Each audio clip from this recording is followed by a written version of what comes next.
जी आपकी बार किसकी सरकार, वो भी गुजरात में। गुजरात में प्रधानमंत्री का चुनाव प्रचार आज से टेक ऑफ हो रहा है। आपको बता दें, अब से थोड़ी देर के बाद वलसाड में नरेंद्र मोदी का पब्लिक शो होने वाला है और कल से वो वेरावल, धोराजी, अमरेली और बोटाड में होंगे, जहां प्रधानमंत्री के पॉलिटिकल प्रोग्राम हैं। गुजरात में बीजेपी ने अपनी टॉप लीडरशिप को उतार दिया है। योगी आदित्यनाथ प्रचार कर रहे हैं, अमित शाह ग्राउंड जीरो पर उतरे हुए हैं, जेपी नड्डा वोट मांग रहे हैं। और यहां से बीजेपी अभी कितना आगे जाएगी जब प्रधानमंत्री उतरेंगे प्रचार में, ये आप समझ सकते हैं। कांग्रेस पार्टी की बात करें तो अब तक जितना कांग्रेस ने किया है उसमें एडिशन बस इतना होना है कि राहुल गांधी गुजरात जाएंगे और 1 या 2 दिनों के लिए जाकर वहां पर प्रचार करेंगे। बीजेपी की कारपेट बॉम्बिंग के आगे कांग्रेस कहां टिकती है, अरविंद केजरीवाल और उनकी पार्टी का दावा गुजरात में कितना दमदार है, आपको सब पता चलेगा, क्योंकि अब हम आपको दिखाने जा रहे हैं गुजरात का ओपिनियन पोल। आज इस वक्त क्या सोच रहा है गुजरात का वोटर। 1 और 5 दिसंबर को वोटिंग होनी है, तो क्या वो वोट बीजेपी को मिलेगा या बदलाव के लिए कांग्रेस पार्टी को, अरविंद केजरीवाल को, किसी और को। कांग्रेस की ओर वोट जाएगा तो क्या सोचकर जाएगा, केजरीवाल और ओवैसी को कितने वोट मिलेंगे, अब की बार गुजरात में किसकी बनेगी सरकार। गुजरात का ये ओपिनियन पोल हमने किया और गुजरात का ओपिनियन जानने के लिए इंडिया टीवी मेट्राइज ने 15 दिनों के गैप के अंदर ये दूसरा सर्वे आपके लिए किया है। आपको बता दें, इस सर्वे में 7 से 17 नवंबर के बीच, यानी अब से केवल 2 दिन पहले तक की 45,500 लोगों की राय ली गई है। 45,500 सैंपल साइज में 27,300 पुरुष हैं, 18,200 महिलाएं शामिल हैं। सभी 182 सीटों पर जाकर हमने यह सर्वे किया है और एक अनुमान है कि हर एक विधानसभा पर लगभग 250 लोगों से हमने बात की है। गुजरात का मूड बताने के लिए साबरमती रिवर फ्रंट पर हमारे साथ जुड़ रही है हमारी साथी प्राची पराशर। प्राची,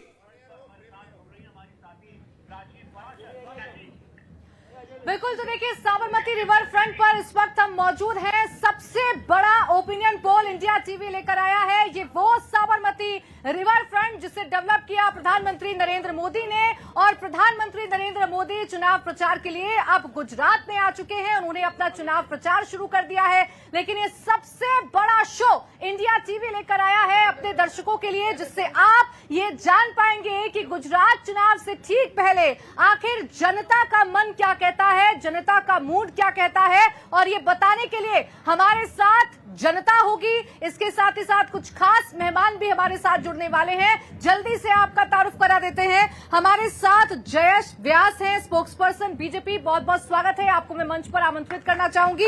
हेमंत रावल जी, स्पोक्स पर्सन कांग्रेस, हमारे साथ हैं, आपका भी बहुत बहुत स्वागत है। इसके अलावा हमारे पास एक बड़ा पैनल है, हमारे साथ तमाम एनालिस्ट हैं। मनोज सिंह हमारे साथ हैं इस वक्त, जिन्होंने पूरा सर्वे किया है। हमारे साथ अजय उमत हैं, सीनियर जर्नलिस्ट। दिलीप गोहिल हमारे साथ हैं, सीनियर जर्नलिस्ट। और प्रशांत गढ़वी जी भी हमारे साथ हैं, सीनियर जर्नलिस्ट। आप सभी का बहुत बहुत स्वागत है। देखिए, जो सबसे बड़ा सवाल इस ओपिनियन पोल का है वो हम रखें, वो आंकड़े आपके सामने रखें, लेकिन उससे पहले आइए अपने शो की शुरुआत करते हैं। और मनोज जी, मैं सबसे पहला सवाल आप ही से लेना चाहूंगी, क्योंकि सबके मन में उत्सुकता इसी बात को लेकर है कि ये जो सर्वे हुआ है, ये जो ओपिनियन पोल हुआ है, जो आज हम साबरमती रिवर फ्रंट से दिखा रहे हैं, क्या किस तरीके से ये जो सर्वे है वो आपने किया है, कहां कहां तक आप गए और कब ये सर्वे हुआ?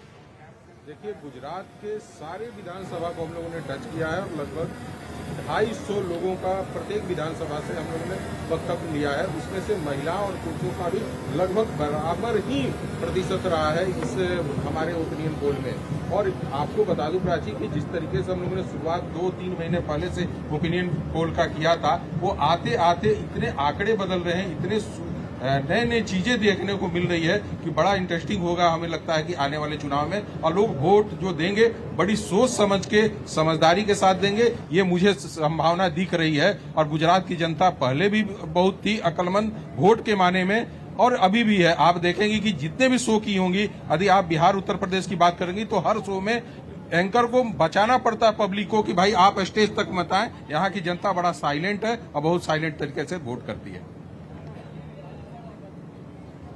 तो ये आपके सामने अब आंकड़े हम रखने जा रहे हैं। प्राची ने आपके सामने जो पूरी रूपरेखा है इस ओपिनियन पोल की, प्राची आपने रख दी है कि कब हुआ ये पोल। और जो बात मनोज जी कर रहे थे बहुत इंपॉर्टेंट है कि गुजरात की जनता बहुत सोच समझकर वोट कर रही है। 27 साल जिस राज्य में भारतीय जनता पार्टी की सरकार है, इस बार वहां बदलाव का वोट है, बरकरार रखने का वोट है, डबल इंजन का वोट है, या फिर किसी तीसरे विकल्प की ओर गुजरात की जनता देख रही है। प्राची, हम शुरुआत करने जा रहे हैं और आपके साथ मौजूद तमाम लोगों के लिए, गुजरात की जनता के लिए खास तौर पर इंडिया टीवी मेट्राइस का ये ओपिनियन पोल शुरुआत कर रहा हूं मैं सबसे पहले आंकड़े के साथ आपके सामने। सौराष्ट्र और कच्छ से, सौराष्ट्र और कच्छ का आंकड़ा देखें, आपके सामने अब आ चुका है।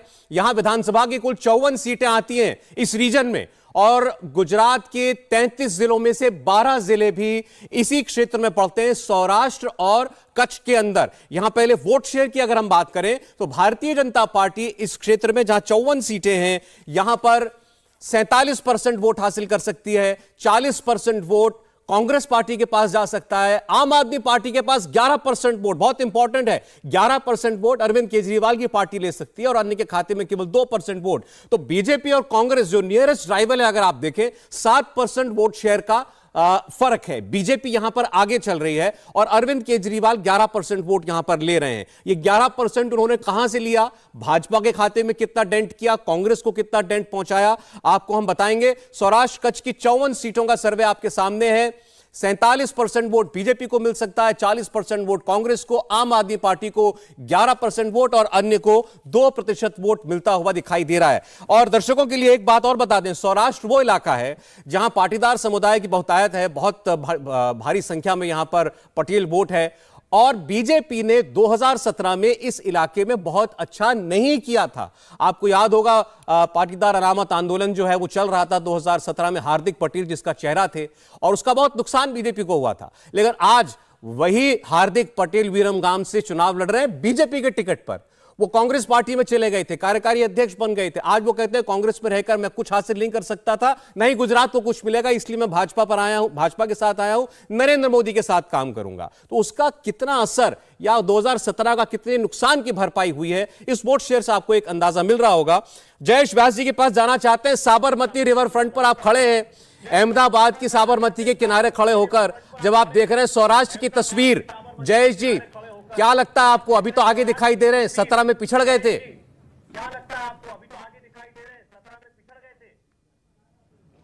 बिल्कुल आगे दिख रहे हैं। हमारा भारतीय जनता पक्ष का कार्य रहा है सबको साथ में लेकर चलना, सबका साथ सबका विकास। पूर्णतः जब से भारतीय जनता पक्ष ने राजकीय नेतृत्व की बात जहां तक करते हैं, तब कोई भी क्षेत्र हो उसी में appeasement to none and justice to all, ये बात करके हम लोग चले हैं। बिल्कुल आपने सही बताया, ये साबरमती का तट है, यहां से कई नई चीजें हमारे सामने उभर कर आई है। और यह भी सही है कि सौराष्ट्र इलाके से महात्मा गांधी जो अहमदाबाद में आकर बसे, वो भी सौराष्ट्र रीजन से थे, पोरबंदर से थे। सौराष्ट्र की भूमि के लिए मैं बताऊंगा कि भगवान श्री कृष्ण का रथ युद्ध के लिए जो निकला था वो भी द्वारिका से निकला था। जो भी बड़ी क्रांति हुई है, पश्चिम तट, भारत के पश्चिम तट से नई ऊर्जा की शुरुआत हुई है। और आज भी हम राष्ट्र में देख रहे हैं और आज भी हम देख रहे हैं कि गुजरात से, भारत के ये पश्चिम तट से पूरे राष्ट्र में जो नई ऊर्जा मिली, नई दिशा मिली है, पूरे विश्व में आज हमारे नेतृत्व की चर्चा हो रही है। ये स्थिति भी हमने आज पाई है। जहां तक बात होती है सौराष्ट्र की, मैं छोटी सी बात यह भी कहना चाहता हूं कि आंदोलन के समय में भी जो सीटें थी बहुलता पाटीदारों की, वो भी सीट सौराष्ट्र में जीत कर हम लोग आए थे, जैसे राजकोट शहर से लेकर कोई भी सीट हो। बात रहती है विभाजनकारी प्रवृत्तियों की। लोगों को कहीं न कहीं पर अलग थलग करके जो राजनीति करने वाले लोग हैं, उनसे भारतीय जनता पक्ष पूरे अलग तरीके से हम लोग कार्य करते हैं। समाज के सभी लोगों को जब साथ लेकर चलते हैं, विकास की बात करते हैं, और समाज के कोई भी वर्ग हो, वो पूरे वर्ग को साथ में लेकर जब चलते हैं, तभी समाज में हम पूरे भरोसे के साथ बोलते हैं, पूरी श्रद्धा के साथ बोलते हैं कि लोगों का भरोसा भारतीय जनता पक्ष में है और भारतीय जनता पक्ष का पूरा भरोसा हमारी जनता जनार्दन के साथ है। गुजरात एक कपड़ा उद्योगों से जाना जाता है, कॉटन से स्पिनिंग से जिनिंग, जिनिंग से स्पिनिंग, स्पिनिंग से अपरल। तो कपड़े में हम लोग देखते हैं कि ताना बाना गूंथा जाता है, बुना जाता है।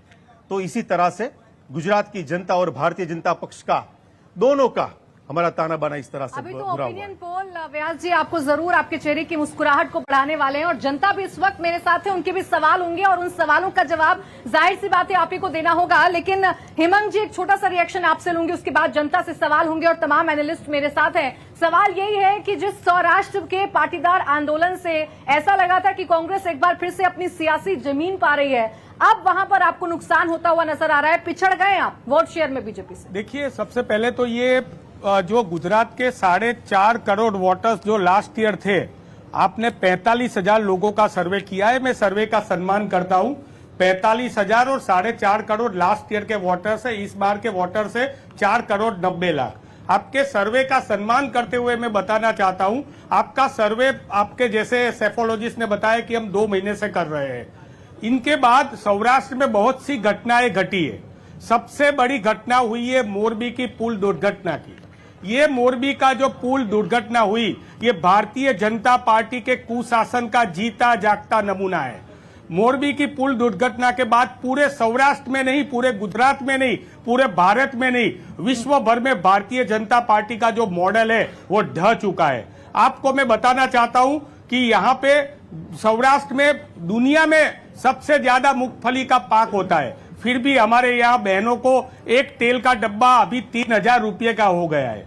घर में 3,000 रुपया तेल का डब्बा कैसे वो ला जाए, उनको चिंता है। यही सौराष्ट्र से, द्वारका से भगवान श्री कृष्ण का, द्वारकाधीश का दर्शन करके राहुल गांधी जी वहां आए थे और द्वारका का डिक्लेरेशन निकाला था। उस डिक्लेरेशन में जो सामने बैठे यंग बच्चे, उनके लिए हमने बोला था कि जो अभी सबसे महंगी फीस है वो फीस हम कम करेंगे, या फीस जो अभी प्राइवेट यूनिवर्सिटी हो गई है हम उनका भी काम करेंगे। फार्मर्स का सबसे बड़ा इश्यू सौराष्ट्र में है, फार्मर्स का इश्यू है, और फार्मर्स को अभी जो उनकी जो पुराने पाक बीमा है वो भी अभी उनको मिले नहीं है। बिजली पानी का तो मुद्दा है ही है। ये सब मुद्दा अगर मिला के हमें देखा जाए, जनता की बात जोरों शोरों से होती है। जनता मेरे साथ है, उन्हीं से सवाल लेते हैं, उसके बाद जानेंगे कि ये जो आंकड़े हैं वो किस तरफ इशारा कर रहे हैं। कौन सवाल पूछना चाहेगा? देखिए नेताजी आपके सामने, हाथ उठाइए, आप सवाल पूछना चाहेंगे। क्या नाम है आपका?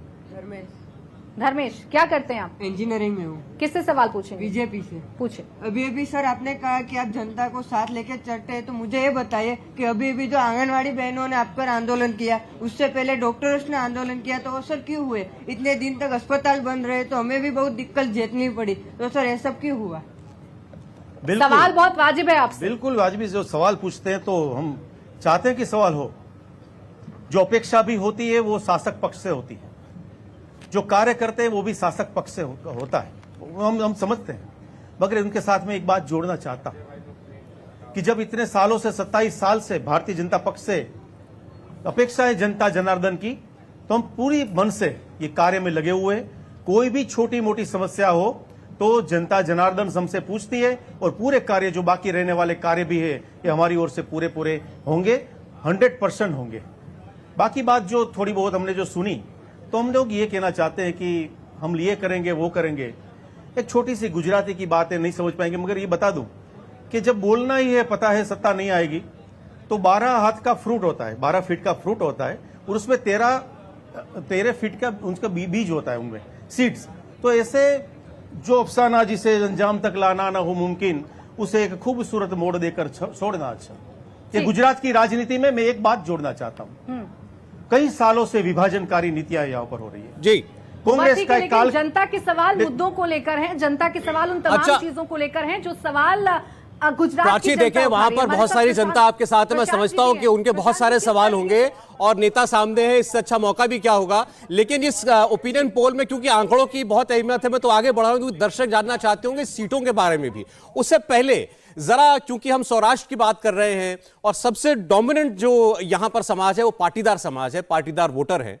पाटीदारों में भी 2 वर्ग होते हैं, लेहुआ पटेल और कड़वा पटेल। लेहुआ पटेल वोटर सौराष्ट्र में सबसे ज्यादा असरदार माने जाते हैं। तो इस ओर लेहुआ पटेल कितनी तादाद में, अनुपात में किस ओर जा रहे हैं, इसका जरा एक अंदाजा आपको दे दें तो इस समाज से, डोमिनेंट समाज से भाजपा को 53% वोट हासिल हो सकता है, कांग्रेस पार्टी को 36%, आम आदमी पार्टी को 5%, अन्य को 6%। और 53% वोट पटेल समुदाय का, लेहुआ पटेल समुदाय का अगर बीजेपी को मिल रहा है तो अपने आप में एक बहुत बड़ा ये इशारा इस ओर है कि 2017 की जो नाराजगी पाटीदार समाज की थी अनामत आंदोलन को लेकर, कोटा एजिटेशन जिसे कहते हैं पटेलों का, उसको लेकर जो बहुत नुकसान झेलना पड़ा था, वो बहुत हद तक उसकी भरपाई होती दिख रही है। तो यह आपको पटेल समुदाय के रुझान में दिखाई दे रहा है। ऐसे ही कड़वा पटेल जो समुदाय है, भारतीय जनता पार्टी इसमें 59% तक वोट हासिल कर सकती है, हमारे सर्वे में यह सामने आया है। कांग्रेस पार्टी को कड़वा पटेल समुदाय के 33% वोट मिल सकते हैं, आम आदमी पार्टी को 4% और अन्य को भी 4%। आम आदमी पार्टी के लिए ये जो आंकड़े हैं बहुत ज्यादा उत्साहवर्धक नहीं लगेंगे, क्योंकि माना जाता है कि उनकी पार्टी का जो आधार है वहां पर जितना भी, वो उन्होंने पटेल वोट बैंक के बेस पर बनाया है। उनके नेता, उनके उम्मीदवार ज्यादा इस वर्ग से आते हैं, लेकिन उसमें उस हद तक वो शायद कामयाबी हासिल नहीं कर पा रहे जितने बड़े बड़े दावे अरविंद केजरीवाल करते हैं। तो आप देखिए, लेहुआ पटेल हो, कड़वा पटेल हो, 50 से 59% के बीच वो इस समाज का वोट हासिल कर सकते हैं और ये बीजेपी के लिए एक अच्छी शुरुआत होगी। पहले चरण में सौराष्ट्र से ही वोट पड़ने हैं और आपको बता दें इसी सौराष्ट्र में सबसे ज्यादा लेहुआ पटेल वोटर रहता है। वो पटेल समुदाय में भी 80% वोटर लेहुआ पटेल है, 20% वोटर कड़वा पटेल है। दो वर्ग हैं पटेल समुदाय के, पाटीदार समाज के, और उसका आप अनुपात देख रहे हैं।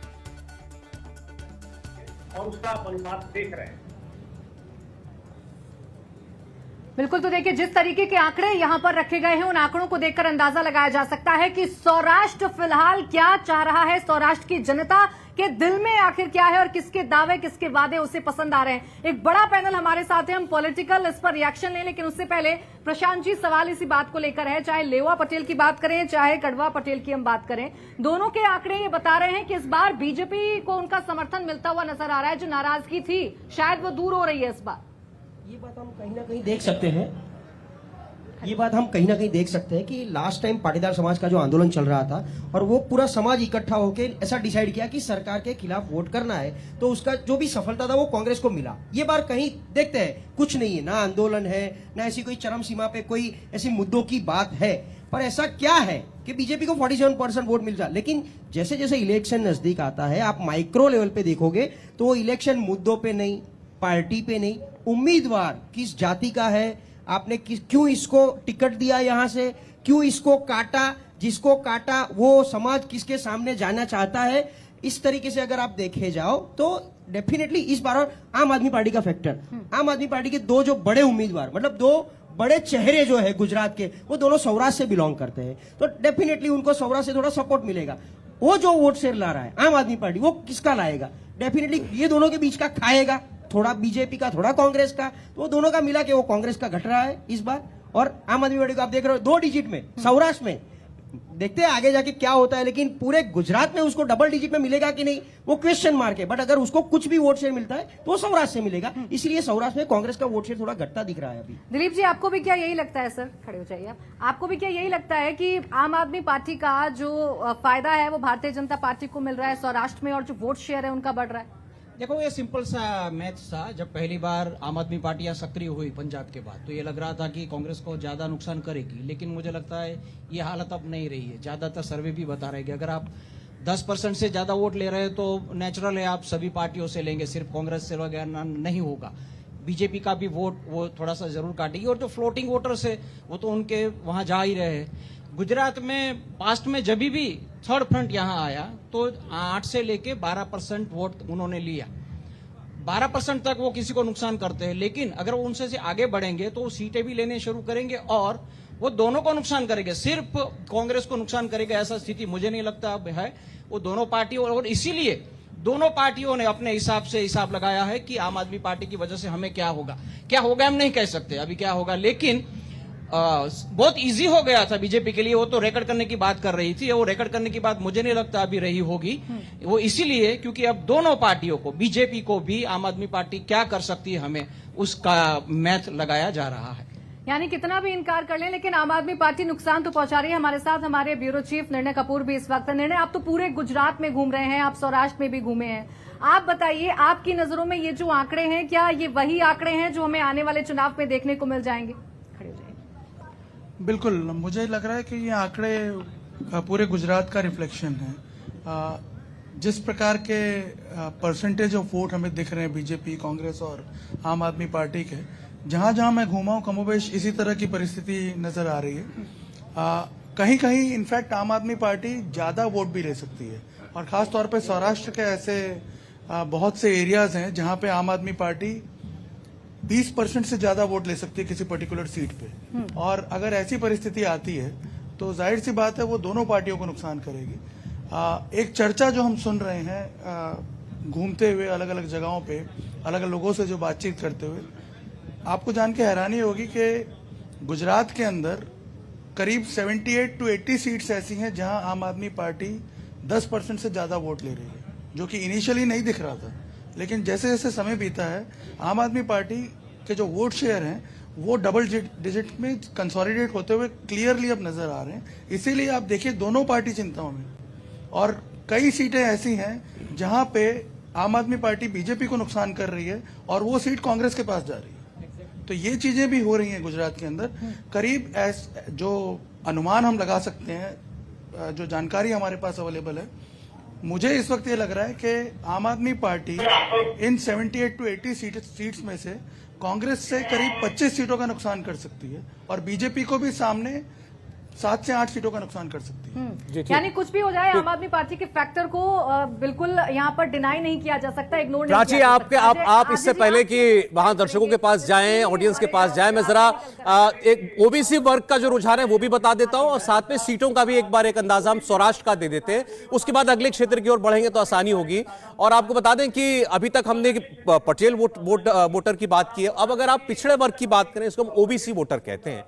ओबीसी वोटर की पहली पसंद आप देखें 52% वोट बीजेपी को, 40% वोट कांग्रेस को, आम आदमी पार्टी को 5% और अन्य को 30% वोट अदर बैकवर्ड कास्ट का जा सकता है। तो इसमें आप देख रहे हैं बीजेपी और कांग्रेस के बीच एक अच्छा खासा गैप है। 12% का गैप ओबीसी वोट बैंक में बीजेपी बनाकर चल सकती है कांग्रेस पार्टी से। प्रधानमंत्री इस बात को कभी छिपाते नहीं, इस बात को कहते हैं कि वो खुद पिछड़े समाज से आते हैं गुजरात में, और उस वोटर के मन में बीजेपी फर्स्ट इंप्रेशन छोड़ पा रही है, ऐसा हमें अपने सर्वे में लगता है। 52% तक ओबीसी वोट बैंक पर बीजेपी जो है वो हक जता सकती है, और 40% तक कांग्रेस पार्टी। अब इन सारे वोट शेयर्स को अगर आप सीटों पर कंपाइल करते हैं, हमारे मेहमान वहां पर इस पर ज्यादा बताएंगे। मैं सीटें आपके सामने रख रहा हूं सौराष्ट्र की, सौराष्ट्र और कच्छ मिलाकर 54 सीटें, और बीजेपी इन 54 में से 30 सीटें जीतने के करीब हमें नजर आ रही है। कांग्रेस पार्टी 21, आम आदमी पार्टी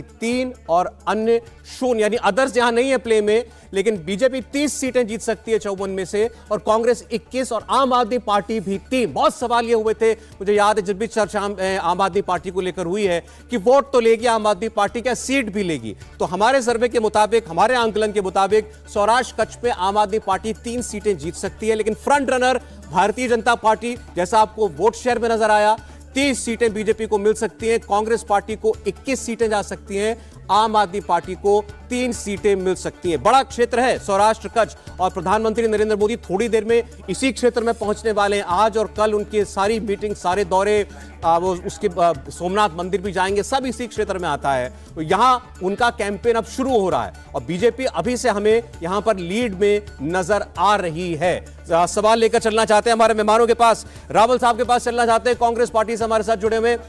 रावल साहब, मैं ओपिनियन पोल है, आपने कहा सम्मान है ओपिनियन पोल का, आपके आंकड़े अलग होंगे, आपका आंकलन भी अलग होगा, लेकिन अगर यहां पर वो जो नाराजगी 2017 वाली है वो हट रही है बीजेपी से, तो एक ये कॉमन लॉजिक होगा कि 2017 से बीजेपी बेहतर करेगी। इसका मतलब कहीं ये कहने का नहीं है कि आप बहुत पिछड़ रहे हैं, आप पूरी लड़ाई में हैं, डटकर लड़ भी रहे हैं। यह जरूर दिख रहा है हमें कि बीजेपी 21 साबित हो रही है। देखिए, सबसे पहले तो सौराष्ट्र का एक मूड होता है, वो बहुत अलग मूड होता है।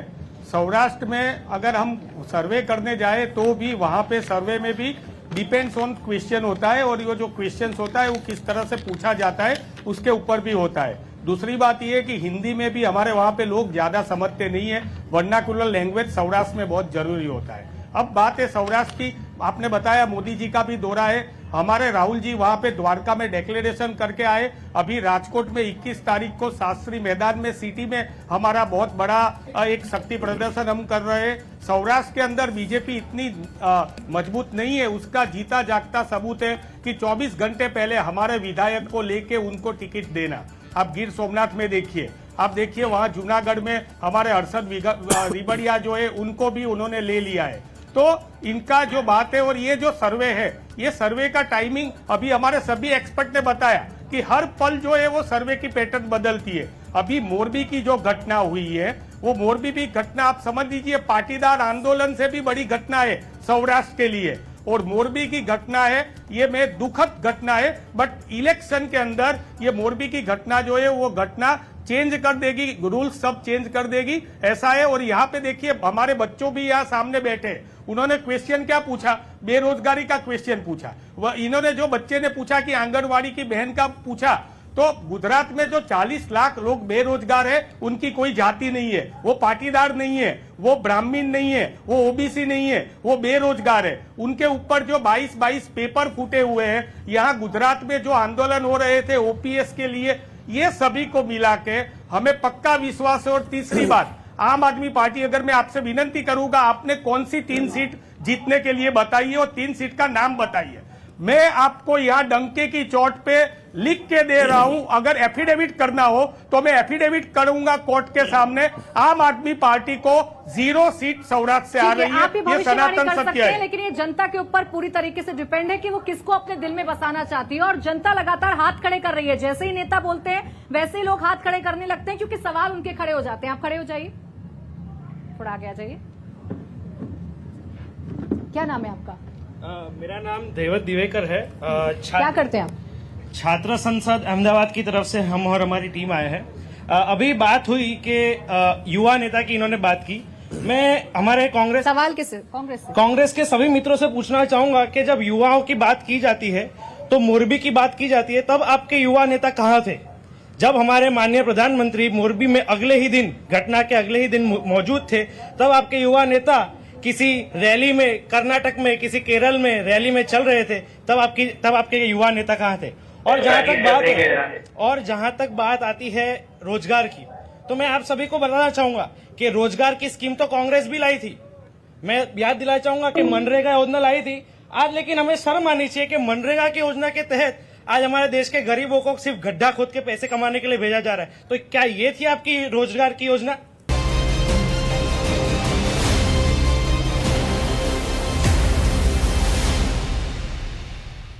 अब की बार किसकी सरकार गुजरात में? जी हां, हमने इस बार गुजरात का सबसे ताजा ओपिनियन पोल आपके सामने रखा है, और अभी तक हम सौराष्ट्र की बात कर चुके हैं, जहां पर भारतीय जनता पार्टी आगे दिखाई दे रही है काफी, कांग्रेस पार्टी से भी, और आम आदमी पार्टी अपनी प्रेजेंस जरूर महसूस करा रही है, ये कह सकते हैं, और नुकसान कर रही है, लेकिन नुकसान भी दोनों बड़ी पार्टियों का, बीजेपी और कांग्रेस का। अब आपको बता दें, गुजरात में इस बार बीजेपी ने सबसे ज्यादा मेहनत शहरी वोटर पर और आदिवासी वोटर पर की है। साउथ गुजरात की अगर बात करें, दक्षिण गुजरात की, तो वहां इसका इम्तिहान होगा। दक्षिण गुजरात के 7 जिलों में 35 सीटें हैं, और वोट शेयर अगर देखें तो इन 35 सीटों पर 49% वोट भारतीय जनता पार्टी को मिल सकता है, लगभग 50% vote. Congress party 36% vote share दक्षिण गुजरात में हासिल कर सकती है। आम आदमी पार्टी सौराष्ट्र के बाद दक्षिण गुजरात में भी डबल फिगर्स में दिखाई दे रही है, 12% वोट दक्षिण गुजरात में आम आदमी पार्टी को मिल सकता है, अन्य को 3%। दोबारा आपके सामने आंकड़े रख रहे हैं, साउथ गुजरात में 49% वोट हासिल कर सकती है Bharatiya Janata party, 36% vote Congress party को मिल सकता है, 12% वोट आम आदमी पार्टी वो हासिल करती हुई दिखाई दे रही है, और अन्य को 3% वोट मिलता हुआ दिखाई दे रहा है। तो जो ओवरऑल एवरेज 2017 का भी आप देखें, बीजेपी लगभग वही फिगर मेंटेन करती हुई दिखाई दे रही है, 50% वोट के आसपास। सीटों में देख लेते हैं, 26 सीटें भारतीय जनता पार्टी इन 35 में से जीत सकती है, 6 कांग्रेस पार्टी और 3 एक बार फिर आम आदमी पार्टी के खाते में जाती हुई दिखाई दे रही है दक्षिण गुजरात में। तो बीजेपी सौराष्ट्र के बाद दक्षिण गुजरात में भी सबसे बड़ी पार्टी बन सकती है 26 सीटों के साथ, और बहुत गैप है, 20 सीटों का फर्क कांग्रेस पार्टी से कांग्रेस को 6 सीटें, बीजेपी को 26 दक्षिण गुजरात में जाती हुई दिखाई दे रही हैं। आदिवासियों का आदिवासी बेल्ट भी यहां मान सकते हैं आप। आम आदमी पार्टी सौराष्ट्र में 3 सीटें जीतती हुई दिख रही थी हमें, दक्षिण गुजरात में भी उसे 3 सीटें मिल सकती हैं। तो इस लिहाज से आम आदमी पार्टी का आंकड़ा, हमने 2 क्षेत्रों की बात की है तो इन्हीं को मिलाकर 6 सीट तक पहुंचता हुआ दिखाई दे रहा है। अन्य पूरी तरह प्ले में नहीं दिखाई दे रहा है, ना सौराष्ट्र में ना दक्षिण गुजरात में। देखिए सीटें, अगर वोट शेयर से हम सीटों का आंकलन निकालें, 26 भाजपा, 6 कांग्रेस, आम आदमी पार्टी 3, अन्य को 1 भी नहीं।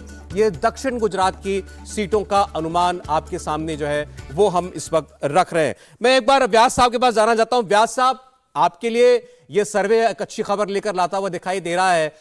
साउथ और सौराष्ट्र दोनों जहां पहले फेज में वोटिंग होनी है, आप बहुत बेहतर करते हुए दिखाई दे रहे हैं। लेकिन मैं आपसे बात करना चाहता हूं आम आदमी पार्टी की।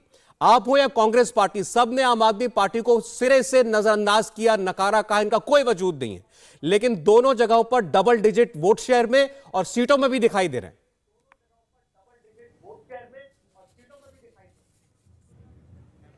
सबसे पहले तो हम ये कहना चाहेंगे कि आम आदमी पार्टी में जो पूर्व में रहे थे, जैसे कवि कुमार विश्वास, आम आदमी पार्टी से कई लोगों का विश्वास मोह भंग हुआ है। और गुजरात में भी हम लास्ट सिनारियो से देख रहे हैं कि उनके में जुड़ने वाले कई नेता धीरे धीरे आम आदमी पार्टी से अपने आप को अलग कर रहे हैं। और सौराष्ट्र और सूरत, वो दोनों उसमें सबसे बड़ा उनकी जगह, ज्योग्राफिकली मेन जगह है। कुमार विश्वास ने जो कहा है सही है कि सच्चे मन से षड्यंत्र रचे, झूठे मन से सच के प्रयोग। वे झूठ के प्रयोग करने वाली पार्टी, अपने स्वरूपों को अलग अलग थलग करके प्रजा के सामने आने वाली पार्टी, पंजाब में कुछ और बोलती है, दिल्ली में कुछ और बोलती है, यहां पर आके कुछ और बोलती है। मैं ये बताना चाहता हूं कि गुजरात की अस्मिता के सामने बोलने वाले कोई भी लोग हो, गुजरात की जनता उनसे पहचानती है। बीच में ऐसा भी हुआ था, कांग्रेस के मान्यवर नेता वो आपके साथ सरकार बनाने की भी बात कर रहे थे, मगर उनमें हम जाना नहीं चाहेंगे। मगर एक बात मैं बताऊंगा कि कांग्रेस ने भी गुजरात में गुजरात का द्वेष जभी किया है।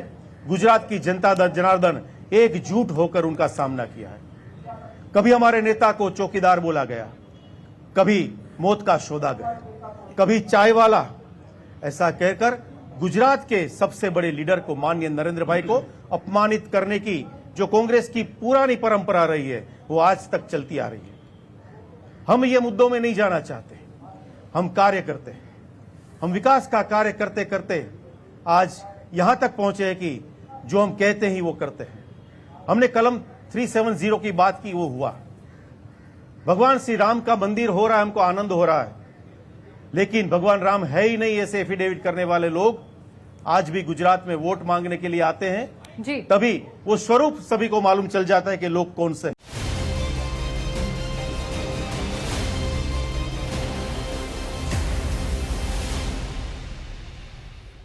आप देख रहे हैं गुजरात का सबसे ताजा ओपिनियन पोल। हम बात कर चुके हैं 2 बड़े क्षेत्रों की, सौराष्ट्र, कच्छ और उसके साथ साथ दक्षिण गुजरात की, जहां पहले चरण में 1 तारीख को मतदान होना है और प्रधानमंत्री थोड़ी देर में सौराष्ट्र पहुंचने भी वाले हैं। अब बात करते हैं जरा उन वर्गों की, जैसा हमने आपको बताया बीजेपी ने जिस पर फोकस किया, आदिवासी वोटर, शहरी वोटर।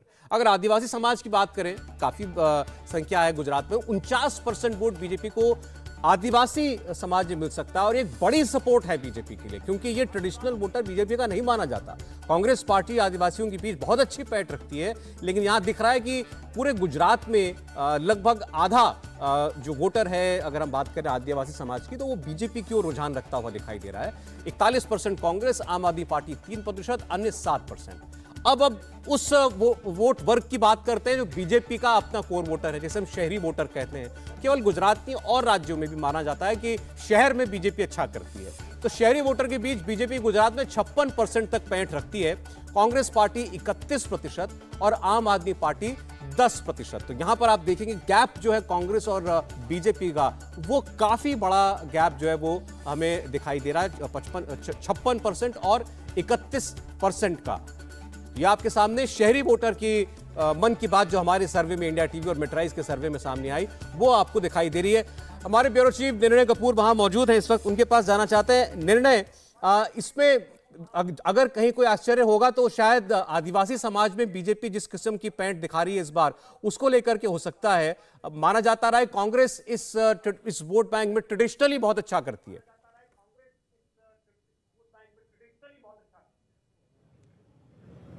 हाँ, देखिए इसमें ऐसा है, मैं खुद भी साउथ गुजरात में इस बार काफ़ी ट्रैवल किया एक्सटेंसिवली, और मैंने देखा है कि इसकी एक सबसे बड़ी वजह यह है कि जो पॉलिसीज इम्प्लीमेंट की गई हैं पिछले कुछ सालों में, उसका खासा असर दिख रहा है आदिवासी बेल्ट में।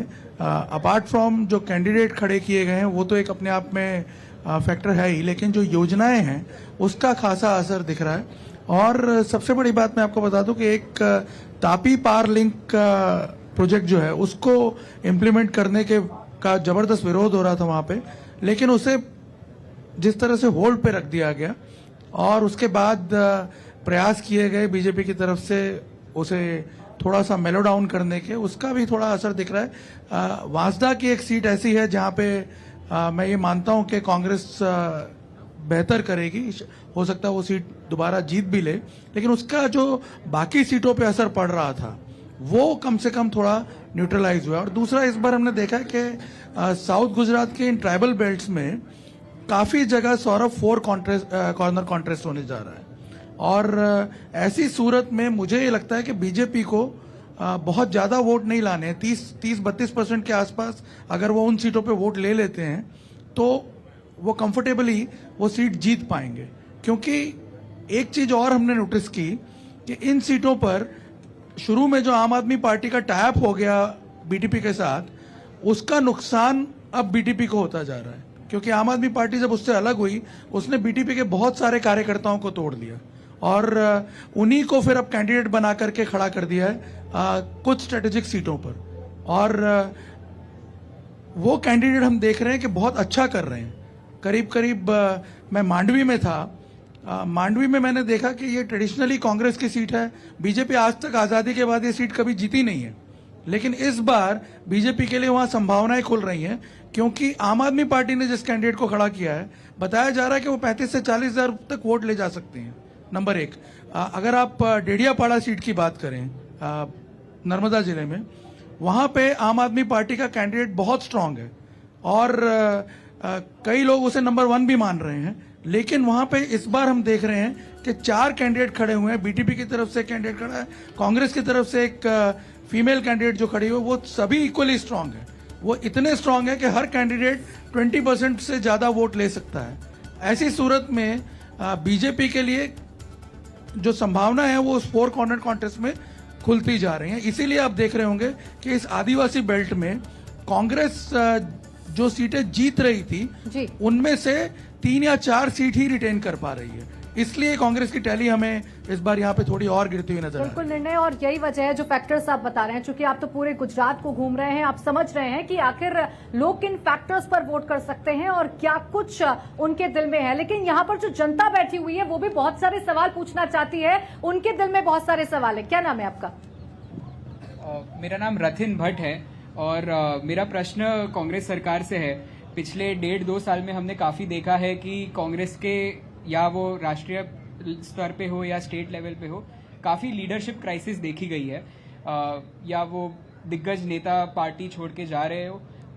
आज गुजरात में इलेक्शंस होने जा रहे हैं, 1 तारीख को पहले चरण की वोटिंग होने वाली है, पर अभी तक आज के युवा, जो कांग्रेस पार्टी बोलती रहती है कि हमें युवा वोट चाहिए, पर आज के युवा को कांग्रेस पार्टी ने अभी तक उनके सीएम पद का जो चेहरा है वो चेहरा अभी तक रिवील नहीं किया है। तो क्या स्टेट लेवल पे भी आज लीडरशिप क्राइसिस है, या कांग्रेस पार्टी का इस चुनाव में सीएम पद का कैंडिडेट कौन होगा, इसका उत्तर दे पाए तो बहुत बढ़िया हो जाएगा इलेक्शन से पहले। देखिए, सवाल ब्रेक पर जब हम गए थे उससे पहले भी एक युवा ने उठाया था। आपका क्या सवाल? नाम? मेरा नाम नेहा गुर्जर है। मेरा क्वेश्चन दोनों पार्टी से है कि जब इलेक्शन आते हैं तब लोग वो गरीब लोगों को पैसे देके वोट्स लेते हैं, वो सब कब बंद होने वाला है? देखिए, 2 महत्वपूर्ण सवाल है। पहला सवाल तो आप ही से है कि अगर मोरबी की भी घटना थी तो बीजेपी के लोग तो उतरे जमीन पर, लेकिन आपके युवा कहां थे? और एक लीडरशिप की कमी, ये युवा ही बोल रहा है आज का कि लीडरशिप की कमी है। कैसे आप अपनी सरकार बनाइएगा, कैसे सूखा खत्म करिएगा 27 साल का? देखिए, मैं आपसे पहला जो युवा है जिसने क्वेश्चन पूछा था उन्होंने बोला आपके युवा कहाँ थे।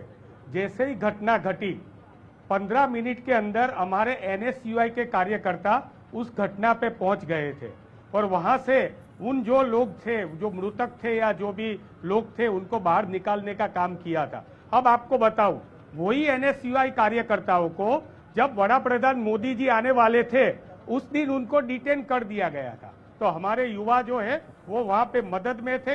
ये पहली बात। दूसरी बात, बहन ने बहुत गरीबों की बात की।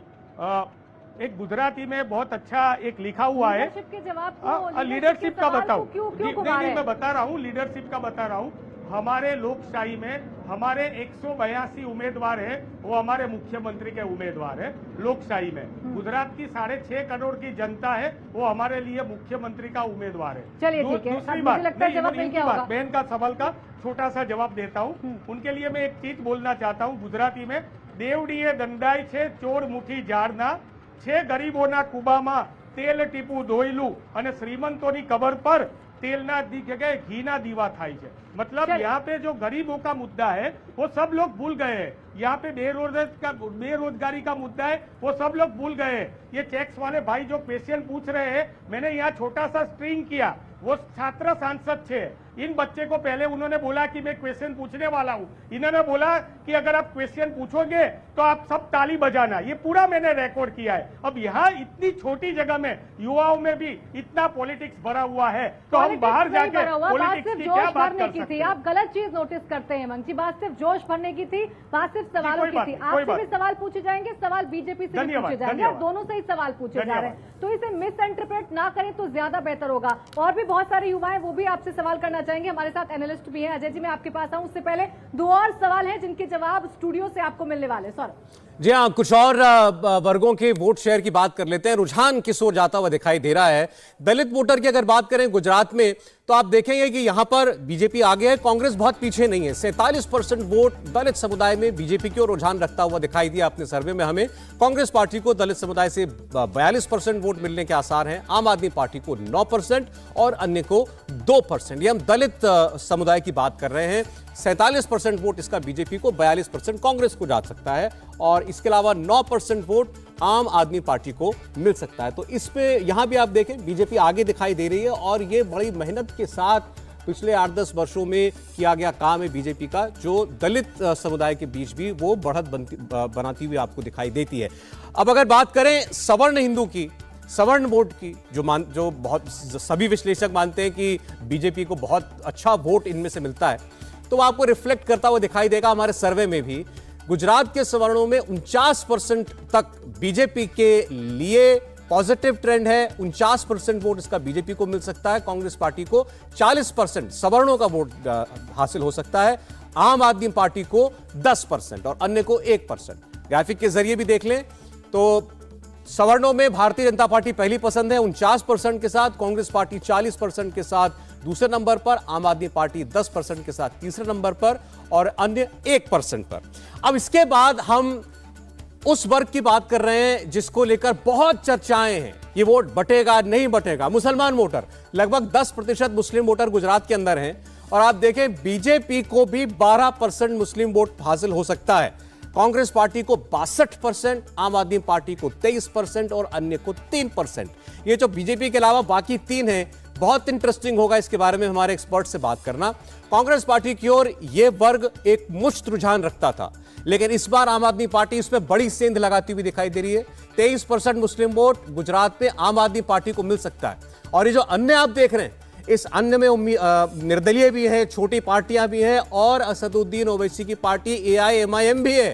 तो असदुद्दीन ओवैसी मुस्लिम वोट काटने में नाकामयाब दिखाई दे रहे हैं हमें गुजरात में, बल्कि आम आदमी पार्टी की ओर एक अच्छे वर्ग का मुस्लिम वोटर का रुझान होता हुआ दिखाई दे रहा है। लेकिन इसका भी नुकसान जो है वो कांग्रेस पार्टी उठा रही है। बिल्कुल, देखिए ठीक वैसा ही है जैसे उत्तर प्रदेश में भी असदुद्दीन ओवैसी का कुछ खास प्रभाव नजर नहीं आया था सौरभ। और इसी पर बात करने के लिए हमारे साथ लगातार एक बड़ा पैनल है। अजय जी, जितने भी आंकड़े अभी तक निकलकर सामने आए हैं, उन आंकड़ों को अगर देखें सर, तो बीजेपी को फायदा हो रहा है, और खासकर अगर मुसलमानों को हम देखें तो मुसलमानों में बीजेपी 12% वोट शेयर लेकर जा रही है।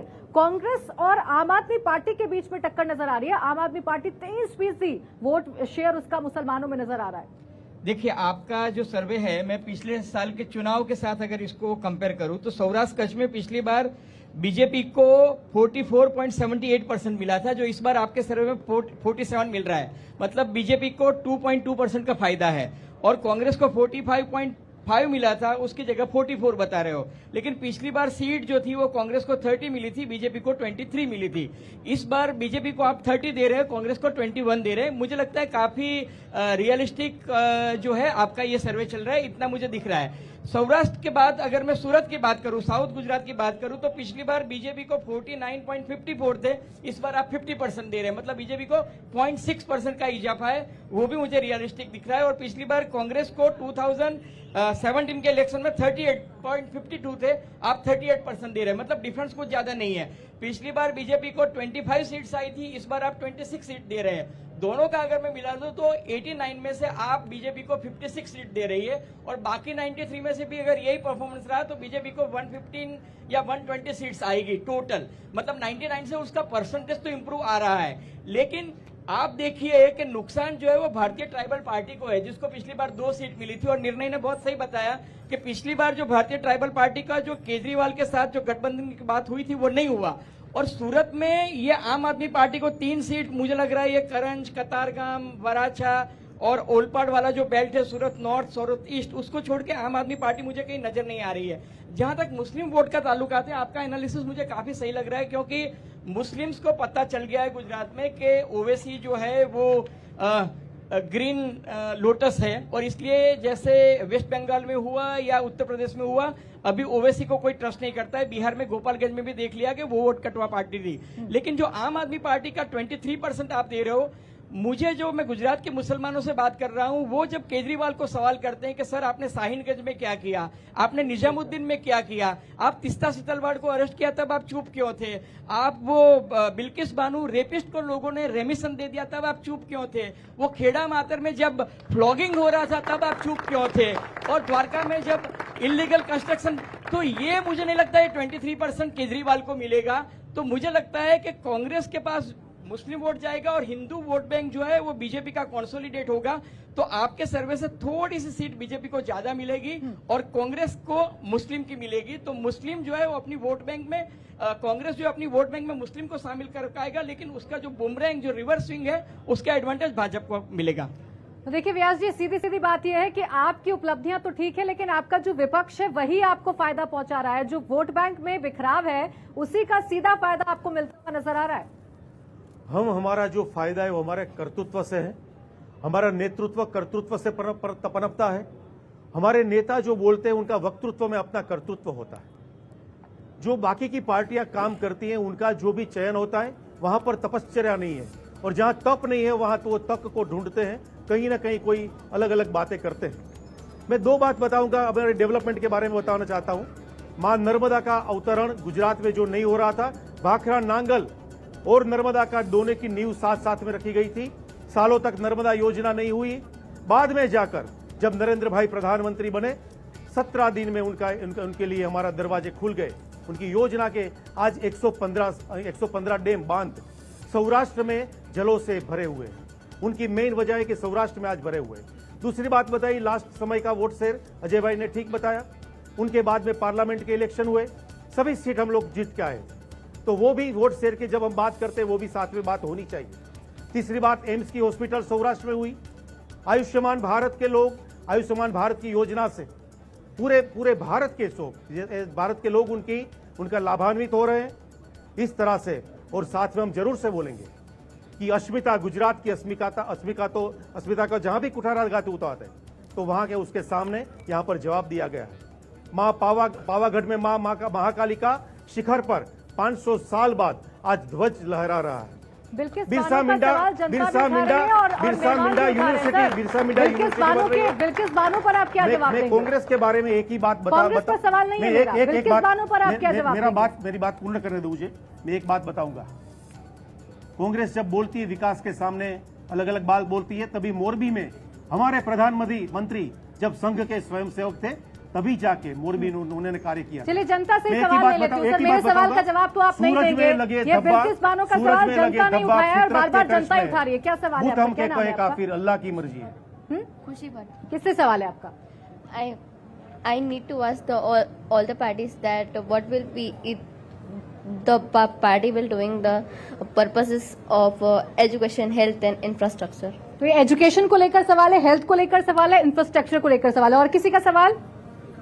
थोड़ा आगे आ जाइए। क्या नाम है आपका? मेरा नाम देव है और मैं एक इंजीनियरिंग स्टूडेंट हूँ। सरकार हमेशा कहती है कि हम एजुकेशन के लिए करेंगे, पर कुछ करती नहीं है। और जब हम लोग बोलते हैं तो वो लोग बोलते हैं कि इसके लिए मैनेजमेंट की जरूरत होती है, फंड्स की जरूरत होती है।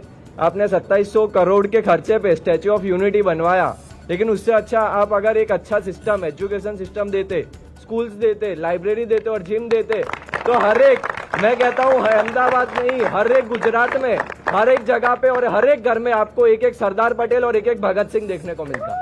बिल्कुल, लेकिन सरदार पटेल का मुद्दा तो लगातार हर कोई उठाता है। व्यास जी, आप जवाब इस पर छोटा सा दे दीजिए, फिर मैं बाकी मेहमानों के पास बिल्कुल बताऊंगा। ये राष्ट्र की धरोहर रखने वाले, राष्ट्र को एक करने वाले सरदार साहब का स्टेच्यू बनना ही चाहिए। और साथ में जो भी आवश्यक सेवा है वो भी होनी चाहिए। हमारा घर होता है तो घर की पूरी व्यवस्था में हमारी जो भी आवश्यकता होती है, हो सकती है अलग अलग हो, ठीक। और उनका अर्थ ये नहीं बनता कि सरदार साहब का स्टेच्यू नहीं बनना चाहिए।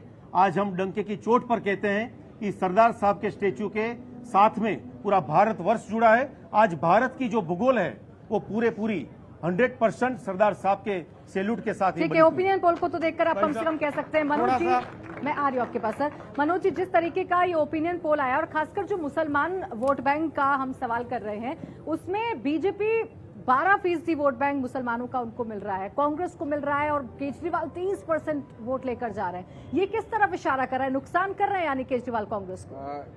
बात नुकसान और फायदे की नहीं है प्राची। सबसे बड़ी बात है कि 30 मुसलमान सीटें ऐसी हैं, मुस्लिम बहुल सीटें हैं जो गुजरात में है, जहां पे इनके वोट प्रतिशत 10% से ऊपर है।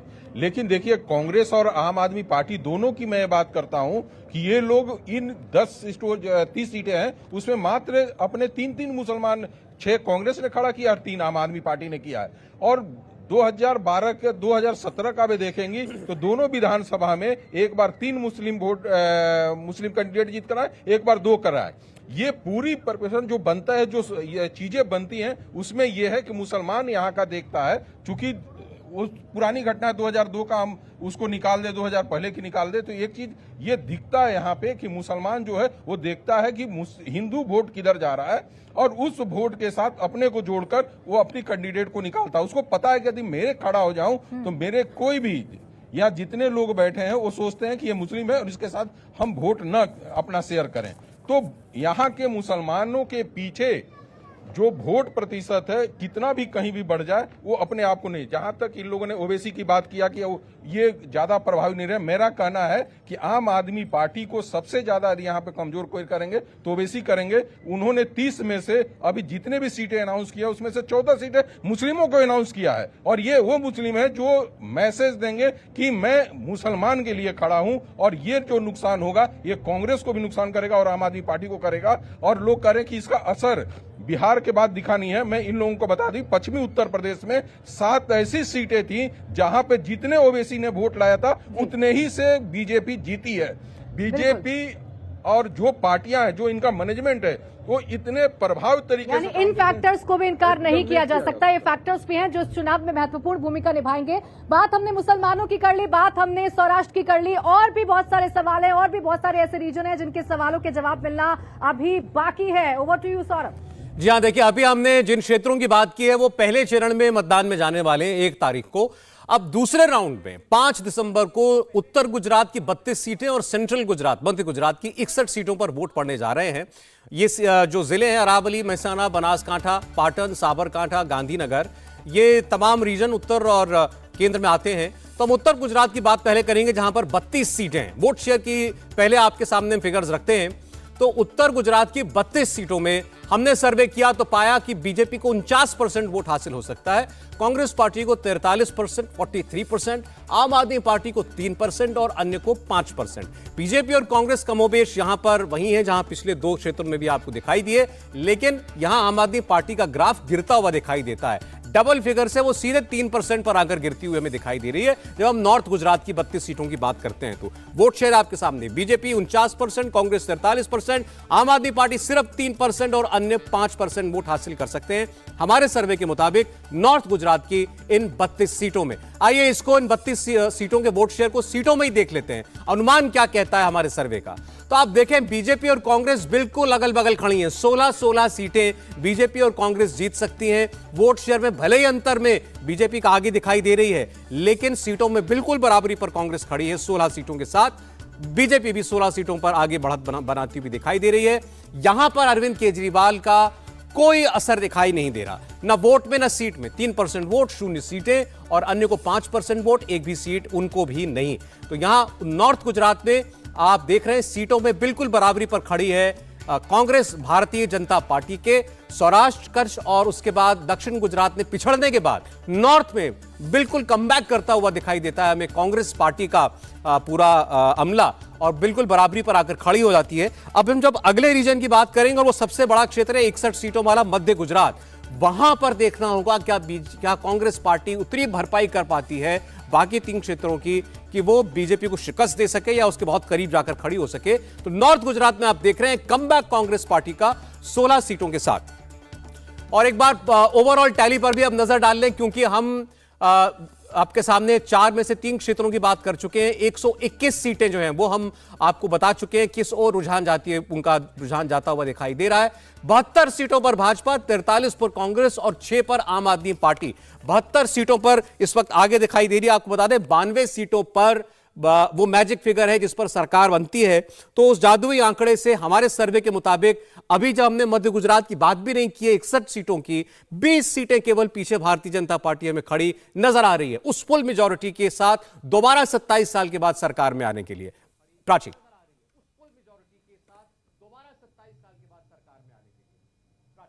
बिल्कुल, तो देखिए जिस तरीके के आंकड़े बता रहे हैं वो लगातार आप टैली में भी देख रहे हैं, और इन्हीं पर हम रिएक्शन भी ले रहे हैं। हमारे साथ पूरी जनता है साबरमती के इस किनारे से, और साथ ही साथ तमाम खास मेहमान भी हमारे साथ बने हुए हैं। हमारे साथ जय व्यास जी थे और हेमंत रावल जी, आप दोनों का बहुत बहुत शुक्रिया हमारे साथ जुड़ने के लिए और इस चर्चा में शामिल होने के लिए। और अब मैं मंच पर आमंत्रित करना चाहूंगी अपने अगले मेहमान को। हमारे साथ बीजेपी से होंगे पंकज शुक्ला जी, आपका बहुत बहुत स्वागत है पंकज शुक्ला जी। और इसके साथ ही साथ हमारे साथ कांग्रेस से होंगे पृथ्वीराज जी, आपका भी बहुत बहुत स्वागत है। तो आइए इस चर्चा की शुरुआत करें। पंकज जी, जिस तरीके से अभी तक के हमारा ओपिनियन पोल में जो हमारी टैली बता रही है उसमें आप आगे तो निकल रहे हैं, सौराष्ट्र की अगर बात कर लें या फिर हम दक्षिण की बात कर रहे हैं, लेकिन अगर उत्तर गुजरात में आते हैं आप तो आपको कांग्रेस से बराबरी की टक्कर मिल रही है। 16 सीट ये पा रहे हैं तो 16 सीट आप भी पा रहे हैं। जी देखिए, जहां तक ओपिनियन पोल की बात है तो स्वाभाविक रूप से ओपिनियन पोल होता है।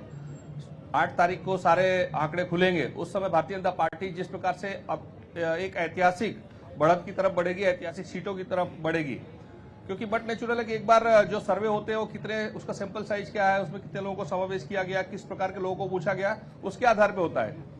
मैं आपकी बातों को क्वेश्चन नहीं कर रहा हूं, लेकिन फिर भी आप देखिए 8 तारीख को जिस प्रकार से एक ऐतिहासिक जीत की तरफ भारतीय जनता पार्टी बढ़ेगी, क्योंकि जिस प्रकार से भारतीय जनता पार्टी ने काम किया है, दोनों सरकारों ने, केंद्र और राज्य सरकारों ने जिस प्रकार से काम किया है, निश्चित तौर पे भारतीय जनता पार्टी की तरफ का विश्वास गुजरात में लोगों का बढ़ा है। माननीय मोदी जी की तरफ विश्वास और जिस प्रकार से प्रेम है, माननीय भूपेंद्र भाई की सरकार जिस प्रकार से काम कर रहे हैं, निश्चित तौर पे हम बहुत बड़े लक्ष्यांक की तरफ आगे बढ़ेंगे। लेकिन पंकज जी, ये भी नहीं भूलना चाहिए कि वो इलाका है जहां पर महसाणा भी आता है, जो प्रधानमंत्री नरेंद्र मोदी का इलाका है, उनका गृह क्षेत्र है। वहां पर आपको कांग्रेस बराबरी की टक्कर दे रही है। 16 सीट वो पा रहे हैं, 16 सीट ही आप पा रहे हैं, कोई खास नहीं कर पा रहे।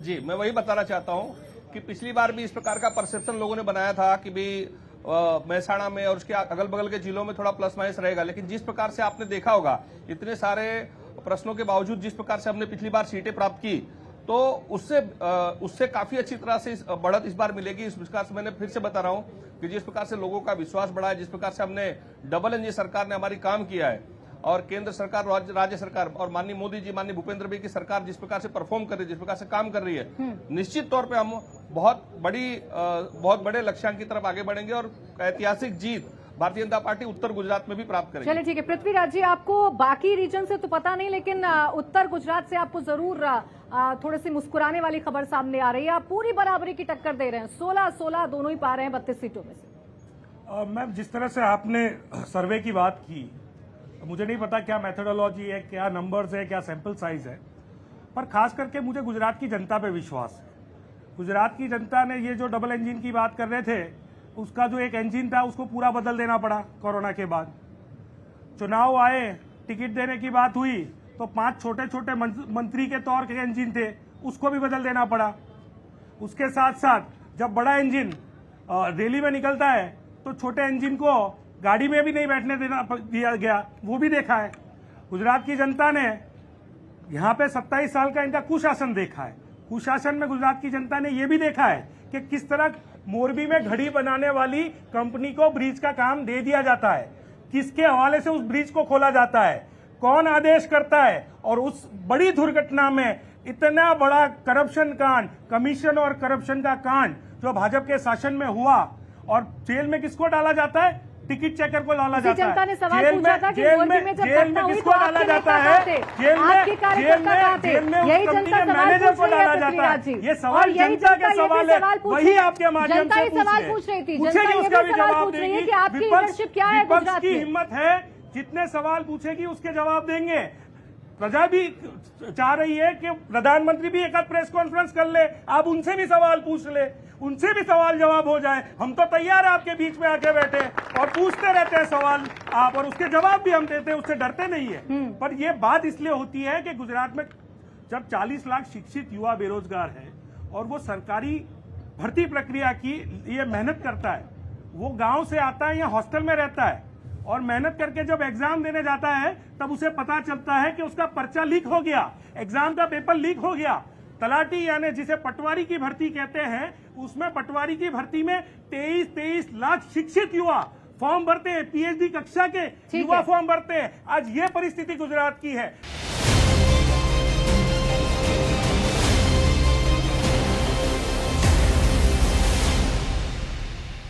आप देख रहे हैं गुजरात का सबसे ताजा ओपिनियन पोल। हम बात कर चुके हैं सौराष्ट्र की, दक्षिण गुजरात की, उत्तर गुजरात की, और इन 121 सीटों पर इस वक्त भारतीय जनता पार्टी 72 सीटों के साथ नंबर 1 पर दिखाई देती है सर्वे के मुताबिक, और 43 पर कांग्रेस पार्टी।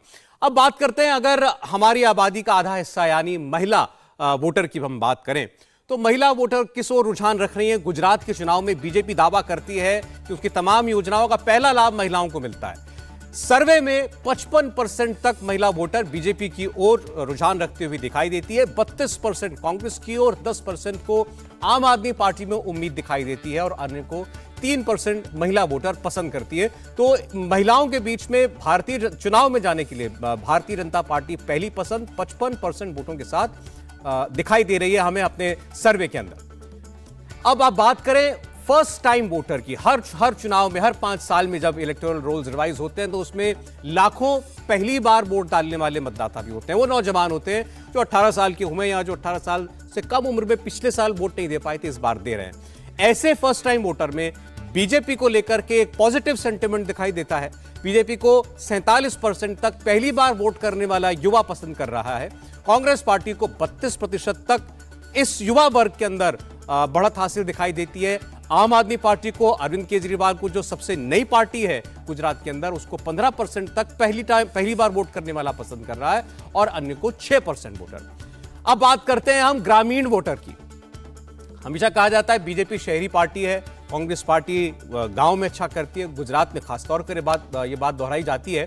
तो अगर ग्रामीण वोटर की बात करें तो बीजेपी को 48% तक रूरल वोटर वोट करता हुआ हमें दिखाई दिया, कांग्रेस को 46% तक। पिछली बार चुनाव में रूरल वोट में बीजेपी को काफी चोट सहनी पड़ी थी। इस बार लग रहा है लड़ाई बहुत कांटे की है। बीजेपी 48%, कांग्रेस 40% रूरल वोटर के बीच पसंद बना रहे हैं, और आम आदमी पार्टी को ग्रामीण क्षेत्रों में 5% वोटर पसंद कर रहा है, और अन्य को 1%। प्राची, देखिए, इस तरीके से ये जो ओपिनियन पोल के आंकड़े हैं वो बता रहे हैं कि भारतीय जनता पार्टी फिलहाल अच्छी स्थिति में है और लोगों के दिलों में जगह बनाने में कामयाब जरूर साबित हुई है। दिलीप जी, अब सवाल इसको लेकर मेरा आपसे है, चूंकि हम ग्रामीणों का अगर दिखा रहे हैं तो सवाल इस बात को लेकर है कि शहरी पार्टी है बीजेपी, ये टैग उस पर लगा हुआ है, लेकिन मुझे लगता है कि उस टैग को भी तोड़ती हुई बीजेपी नजर आ रही है। इसके पीछे क्या फैक्टर्स हैं? इसकी वजह यह है, जैसे सर्वे में भी आपने बताया कि ओबीसी वोट में से काफी बीजेपी को वोट मिलता है, तो ओबीसी वोट्स काफी है ग्रामीण इलाकों में, इसकी वजह से भी उसको फायदा हो रहा है। तो कांटे की टक्कर है, ऑलरेडी दोनों नेक टू नेक चल रहे हैं। लेकिन अगर सीटों के हिसाब से जब काउंट होता है तो अदर्स वोट जो डिवाइड होते हैं, इसकी वजह से कांग्रेस को सीट मिल जाती, क्योंकि पार्टी चाहे मजबूत ना हो कांग्रेस, लेकिन उसके जो एमएलएज है वो अपने एरिया में, अपने रूरल एरिया में काफी स्ट्रांग है। तो पार्टी का तो वोट शेयर ऑलरेडी 46 है, प्लस कांग्रेस का जो एमएलए है वो अपने नेटवर्किंग के हिसाब से सीटें जरूर जीत रहे थे। तो दोनों का नेक टू नेक दिखाई दे रहा है बीजेपी और कांग्रेस का, और सही है ये मायना। लेकिन फिर भी सीटों के हिसाब से कांग्रेस को फायदा होता है, क्योंकि ये एरिया में अभी भी कांग्रेस के पास बहुत ही स्ट्रांग लीडरशिप है, बहुत ही स्ट्रांग एमएलएज है। और वही दिखाते हैं, इस बार भी 20 लोग ऐसे हैं बीजेपी में जिसको टिकट दे दी गई। वो कौन है? वो कांग्रेस में से आए हुए हैं। अभी लास्ट में भी 3 लोगों को कांग्रेस में से लेके बीजेपी में शामिल कर दिया गया। ये इसीलिए कर दिया गया कि वोट शेयर में चाहे दोनों पार्टी नेक टू नेक चलती हो, लेकिन रूरल एरिया में अभी भी कांग्रेस के पास जो जमीन से जुड़े हुए ऐसे नेता बचे हुए हैं, इसलिए उनको सीटें मिलती है। वोट शेयर ये ठीक ही दिखाई दे रहा है।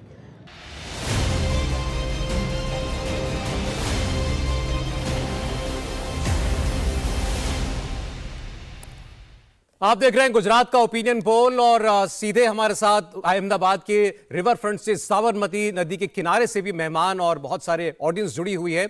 चुनावों में जाने से ऐन पहले भारतीय जनता पार्टी ने ऐलान किया कि सत्ता में लौटे तो हम यूनिफॉर्म सिविल कोड, समान नागरिक संहिता लागू करेंगे। इसे चुनावों से ठीक पहले ऐलान करने का मकसद ये देखा गया कि बीजेपी इससे शायद ध्रुवीकरण करके फायदा लेना चाहती है, लेकिन इसका कितना फायदा बीजेपी को मिल रहा है? हमारे सर्वे में हमने पाया कि ऐसा कहने वाले लोग कि इसका अच्छा बहुत फायदा होगा बीजेपी को 24% मतदाता है, कुछ फायदा हो सकता है ऐसी सोच रखने वाला 35% है, कोई फायदा नहीं होगा, यानी यूनिफॉर्म सिविल कोड का नाम लेने से बीजेपी का वोट नहीं बढ़ने वाला, ऐसी सोच रखने वाले 34% लोग हमें हमारे सर्वे में मिले। 7% लोगों की राय इसके बारे में क्लियर नहीं थी। तो आप देखेंगे कि जो लोग मानते हैं कोई फायदा नहीं होगा, उनकी भी अच्छी खासी तादाद है। जो कहते हैं फायदा होगा चाहे थोड़ा हो या ज्यादा, उनकी भी काफी आपको तादाद दिखाई देती है गुजरात के वोटर्स के बीच में। अब यूसीसी अपने आप में कोई गेम चेंजर ऐलान है या नहीं है, इसका इशारा जो है एक मिल रहा है आपको इन रुझानों से हमारे ओपिनियन पोल के। अब लोगों के बीच चलते हैं, उनके लिए कितना बड़ा मुद्दा है ये प्राची?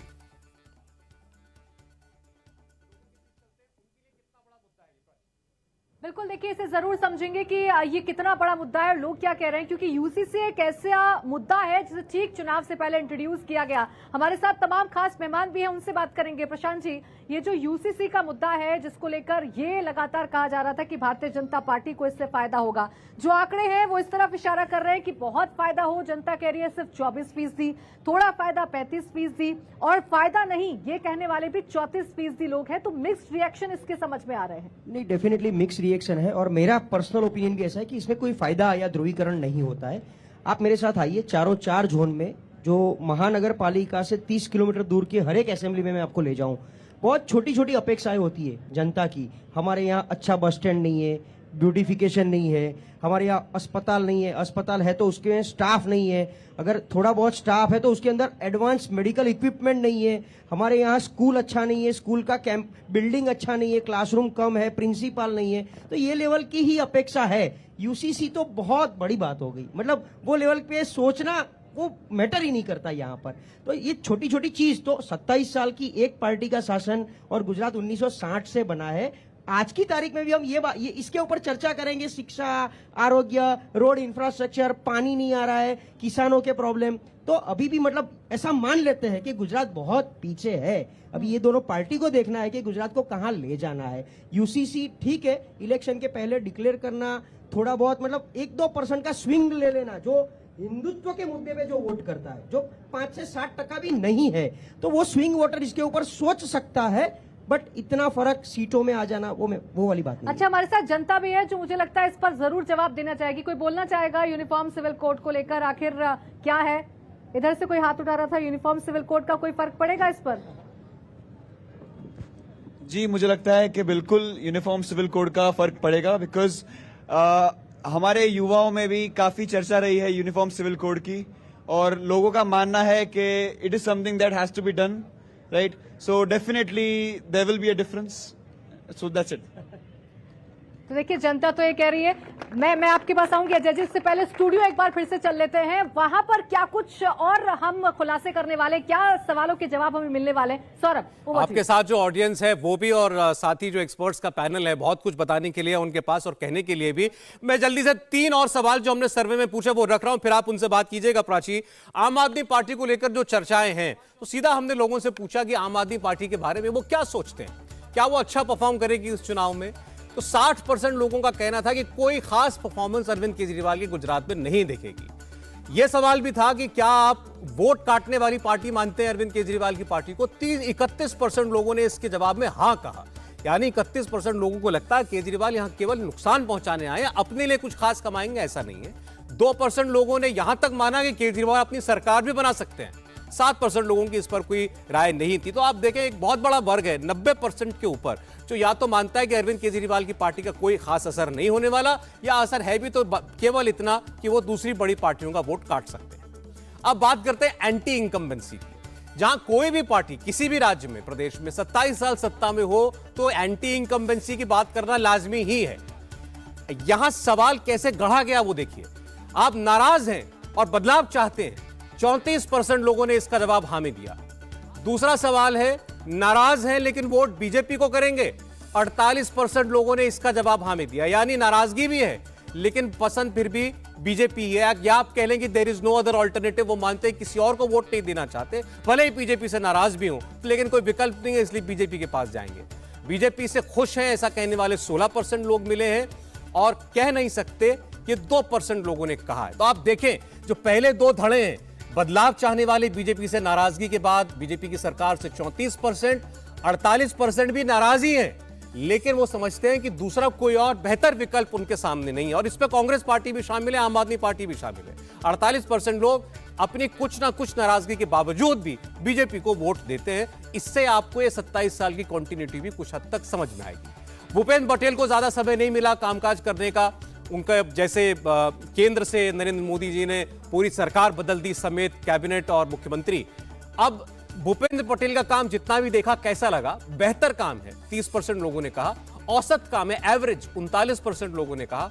खराब काम मानते हैं भूपेंद्र पटेल का 28% लोग। 3% लोगों की इसमें कोई राय नहीं है।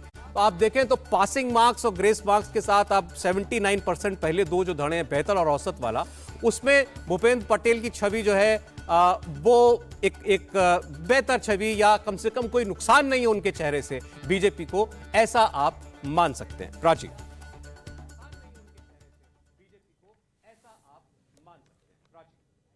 बिल्कुल। तो देखिए, भूपेंद्र पटेल जी ने बहुत ज्यादा वक्त तो नहीं मिला, लेकिन फिर भी ठीक ठाक इमेज उनकी जनता के बीच में है। और शायद यही वजह है कि अमित शाह ने भी ये साफ कर दिया कि जब अगर बहुमत मिलेगा इन आने वाले चुनावों में तो भूपेंद्र पटेल एक बार फिर से मुख्यमंत्री होंगे। लेकिन पार्थिव राज जी, सवाल मेरा कांग्रेस से लेकर है। नाराज हैं 48% लोग, लेकिन फिर भी वोट बीजेपी को करेंगे। ये किसकी नाकामी है, ये किसका फेल्योर है? क्योंकि लीडरशिप की बात पर आप लोग जवाब नहीं देते हैं। जनता के सामने विकल्प नहीं है, किसे चुने? वो 1 और 5वीं तारीख को गुजरात की जनता तय करेगी कि वो नाराज है और परिवर्तन चाहते हैं कि नहीं चाहते। वो तो वोट में जब परिवर्तित होगा तब पता चलेगा। इसलिए मैं बताना चाहता हूं कि हमारा जो कैंपेन था, शुरुआती कैंपेन था, पॉजिटिव कैंपेन था। कांग्रेस नु काम बोले थे। हम बात करते हैं यहाँ से 200 मीटर दूर एनआईडी करके संस्था है, किसके शासन में बनी? भारतीय राष्ट्रीय कांग्रेस के शासन में बनी। यहाँ पे IIM करके संस्था है, किसके शासन में बनी? वो हमारे भारतीय राष्ट्रीय कांग्रेस के शासन में बनी। 30,000 से भी ज्यादा सरकारी स्कूल किसके शासन में बने? वो भारतीय राष्ट्रीय कांग्रेस के शासन में बने। हम बात करते हैं कि गुजरात में जो सारी डेयरीज हैं किसके शासन में बनी? वो भारतीय राष्ट्रीय कांग्रेस के शासन में बनी। हम बात करते हैं कि गुजरात के जो डैम्स हैं, ये हम इसलिए बात करते हैं, विकास क्या होता है, विकास क्या होता है, विकास का मॉडल क्या होता है, पहुंचा क्यों नहीं पाए? ये अपना विकास का मॉडल 27 सालों से जनता सवाल पूछ रही है, उनका जवाब जरूर लीजिए। खड़े हो जाइए आप। क्या नाम है आपका? मैं आदित्य शेठ हूं और मेरा सवाल, आज कांग्रेस की हालत गुजरात में ऐसी हो गई है कि हाथ पैर में दम नहीं और हम किसी से कम नहीं। महोदय, नेशनल लेवल पे या स्टेट लेवल पे एक आज कोई डिनाई नहीं करेगा कि आज एक लीडरशिप क्राइसिस है कांग्रेस पार्टी में, कोई चेहरा नहीं है और डेमोक्रेसी में एक मजबूत ऑपोजिशन की जरूरत है। तो कांग्रेस इतने सालों से एक बैलेंस मेंटेन करने के लिए एक इफेक्टिव ऑपोजिशन, इफेक्टिव और एफिशिएंट ऑपोजिशन क्यों नहीं बन पाई? आप तो सत्ता में आने की बात कर रहे हैं, सवाल विपक्ष को लेकर ही खड़ा हो गया। कोई आता है यहाँ पे सवाल, सत्ता पक्ष के लिए कोई सवाल वैसे तो भी ये नहीं जनता है सर, जनता पक्का, आपसे इसीलिए सवाल मैं आगे पूछेगी। जवाब देना चाहता हूँ क्योंकि भारतीय राष्ट्रीय कांग्रेस का कार्य करता हूँ, इसलिए जवाब दूंगा। और ये जवाब मेरा ये है कि उनको चिंता है कि भारतीय राष्ट्रीय कांग्रेस मजबूत क्यों नहीं हो रही। तो भाई इसीलिए हम कह रहे हैं कि आप परिवर्तन लाइए, क्योंकि ये 6000 स्कूल बंद करने वाले लोग हैं। ये लोग जो हैं वो मेडिकल कॉलेज का प्राइवेटाइजेशन करने वाले लोग हैं। इन्होंने हॉस्पिटल प्राइवेट लोगों को दे दिया, अदानी को दे दिया, और दूसरा हॉस्पिटल उन्होंने जाइडस को दे दिया। ये वो लोग हैं जिसके सत्ता में 40 लाख शिक्षित युवा बेकार है। ये वो लोग हैं जिनके यहाँ सरकारी एग्जामिनेशन में 14 पेपर लीक होते हैं। ये वो लोग हैं जिनके शासन में बहन बेटियों का दिन दहाड़े गला काटा जाता है। ये वो लोग हैं, इसीलिए कहते हैं कि सत्ता परिवर्तित कीजिए और ऐसे विपक्ष को सत्ता में लाइए कि जो आपकी सोच है। छोटा सा जवाब, फिर उसके बाद मेरे बाकी मेहमान उनके पास भी जाऊंगे। जी, एक तो जहां तक गुजरात की बात है, इसी प्रकार की भ्रम फैला के, इस प्रकार का झूठ बोल के और गुजरात का विरोध करके कांग्रेस के लोग किसी प्रकार की परिस्थिति में नहीं रहे, विपक्ष की भी भूमिका भी नहीं रहे। आप एक उदाहरण बताता हूं मैं आपको कि जिस प्रकार से भारत जोड़ो यात्रा राहुल गांधी ने शुरू की और अलग अलग दक्षिण के राज्यों में घूमे, अलग अलग पादरियों को मिले, लेकिन वहां किसी उन धार्मिक व्यक्तियों से मिलना नहीं हुआ। जैसे वो महाराष्ट्र आए, महाराष्ट्र के तुरंत केसरी टोपी पहन ली और उसके बाद वहां किससे मिलते हैं, सुनिए वहां किससे मिलते हैं, मेधा पाटकर। कि मेधा पाटकर जिसने शुरुआत से ही इस नर्मदा कैनाल का विरोध किया था, उसने बोला था ये नर्मदा का कैनाल कभी पूरा नहीं होगा। आज मोदी जी ने इस प्रकार से कच्छ के अंतिम गांव तक जिस प्रकार से इस नर्मदा के माध्यम से जिस प्रकार से पानी पहुंचाया है, और ये उसका परिचायक है कि भारतीय जनता पार्टी की सरकार ने और माननीय मोदी जी ने गुजरात के लिए जिस प्रकार से काम किया है, और सिर्फ इनकी तरह से बड़ी बड़ी बातें नहीं की है, बहुत अच्छा काम किया है। इसकी वजह से गुजरात के लोगों को मोदी जी पर विश्वास भी है, प्रेम भी है, भारतीय जनता पार्टी पर विश्वास है, और इस प्रकार से डबल इंजन सरकार फिर से बड़ी तादाद में और बड़ी सीटों के साथ फिर से रिपीट होगी। चलिए ठीक है, अभी मैं जनता के पास भी आऊंगी। बहुत सारे सवाल, बहुत सारे हाथ यहाँ पर खड़े हुए हैं, लेकिन उससे पहले एक सबसे बड़ा सवाल जिसका जवाब जनता भी जानना चाहती है, और वो सवाल है कि कौन बनेगा गुजरात का मुख्यमंत्री। आइए सीधा स्टूडियो सौरभ के पास और जान लेते हैं इसका जवाब। देखिए, मैं इसमें से ये आंकड़ा सामने रखने से प्राची ये एक बात कह देना चाहता हूं दर्शकों से। देखिए, ये सवाल पूछा जाता है तो उसमें ऑप्शंस दिए जाते हैं कि ये इनमें से आपको कौन बेहतर लगता है, लेकिन ये प्रश्न अपने आप में बिल्कुल अलग है कि सर्वे में किसकी सरकार बनती दिखाई देती है, कितना वोट शेयर है, वोट शेयर फिर सीटों में कैसे तब्दील होता है, वो बिल्कुल अलग गणित है। लेकिन अगर आप सीधे पूछें सीएम के लिए आपको कौन लगता है उपयुक्त है व्यक्ति, तो भूपेंद्र पटेल जो मौजूदा मुख्यमंत्री हैं, 32% लोग उनके नाम पर हामी भरते हैं। 32% लोगों ने कहा भूपेंद्र पटेल एक अच्छे सीएम, एक अच्छे चीफ मिनिस्टर साबित हुए हैं और हो सकते हैं आगे। तो ये जो इंकम्बेंट सीएम होता है उसके नाम पर ज्यादा लोग हामी भरते भी हैं, ये भी हमने देखा है तमाम सर्वे में। शक्ति सिंह गोहिल कांग्रेस पार्टी के सीनियर लीडर हैं गुजरात के, 6% लोग चाहते हैं कि वो मुख्यमंत्री बने। भरत सिंह सोलंकी पूर्व जीपीसीसी प्रेसिडेंट भी हैं, पूर्व केंद्रीय मंत्री भी हैं, वो 4% लोगों की सीएम के नाम पर, सीएम के चेहरे के तौर पर पसंद है।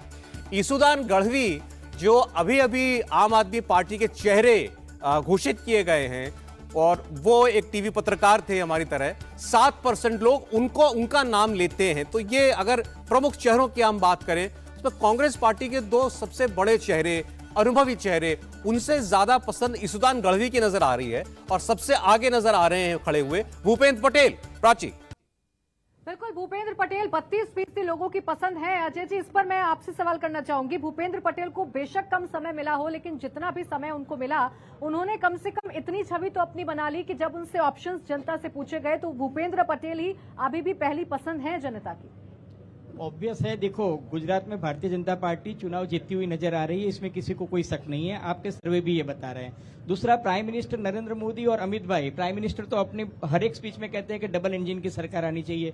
दूसरा, वो ये भी कहते हैं कि मैंने जो रिकॉर्ड बनाया वो भूपेंद्र भाई तोड़े, वो भी मैं चाहता हूं। और अमित भाई अपने हर एक टीवी प्रोग्राम में ये कहते हैं कि भाई गुजरात के अगले मुख्यमंत्री भूपेंद्र भाई पटेल ही रहेंगे। इसलिए ये एस्टेब्लिश हो चुका है कि भूपेंद्र भाई पटेल ही बनेंगे और पटेल पाटीदार समूह के होने की वजह से उनका एक्सेप्टेबिलिटी रेट भी काफी अच्छा है, काफी सहज सरल स्वभाव के वो व्यक्ति हैं और गुजरात में एक सर्वस्वीकृत चेहरा है, काफी साफ इमेज है। तो मुझे भी लगता है कि भूपेंद्र भाई पटेल ही, अगर आप मुझे भी पूछो तो मैं वही कहूंगा कि वही आज की चॉइस है। बिना ब्रेक के लगातार ये ओपिनियन पोल अभी जारी है, क्योंकि अभी 61 सीटों वाले मध्य गुजरात की ओपिनियन आपके सामने रखना बाकी है। अभी तक हम लोग सौराष्ट्र कच्छ की बात कर चुके हैं, दक्षिण और उत्तर गुजरात की बात हम कर चुके हैं और लगातार टैली आपकी स्क्रीन पर चल रही है। 121 सीटों का सर्वे आ चुका है, 72 सीटों पर भारतीय जनता पार्टी अभी ऐसा लगता है इन 121 में से जीत सकती है, बढ़त बना रही है। इसके अलावा 43 सीटों पर कांग्रेस पार्टी आगे दिखती है, 6 पर आम आदमी पार्टी। जो मैजिक फिगर है वो है 121 सीटों का, 122 सीटें, 92 सीटें, माफ कीजिएगा, 92 सीटें जो हैं वो चाहिए। और अभी जब हम केंद्र गुजरात की बात करना भी बाकी है, तभी 72 सीटों पर आगे दिख रही है बीजेपी।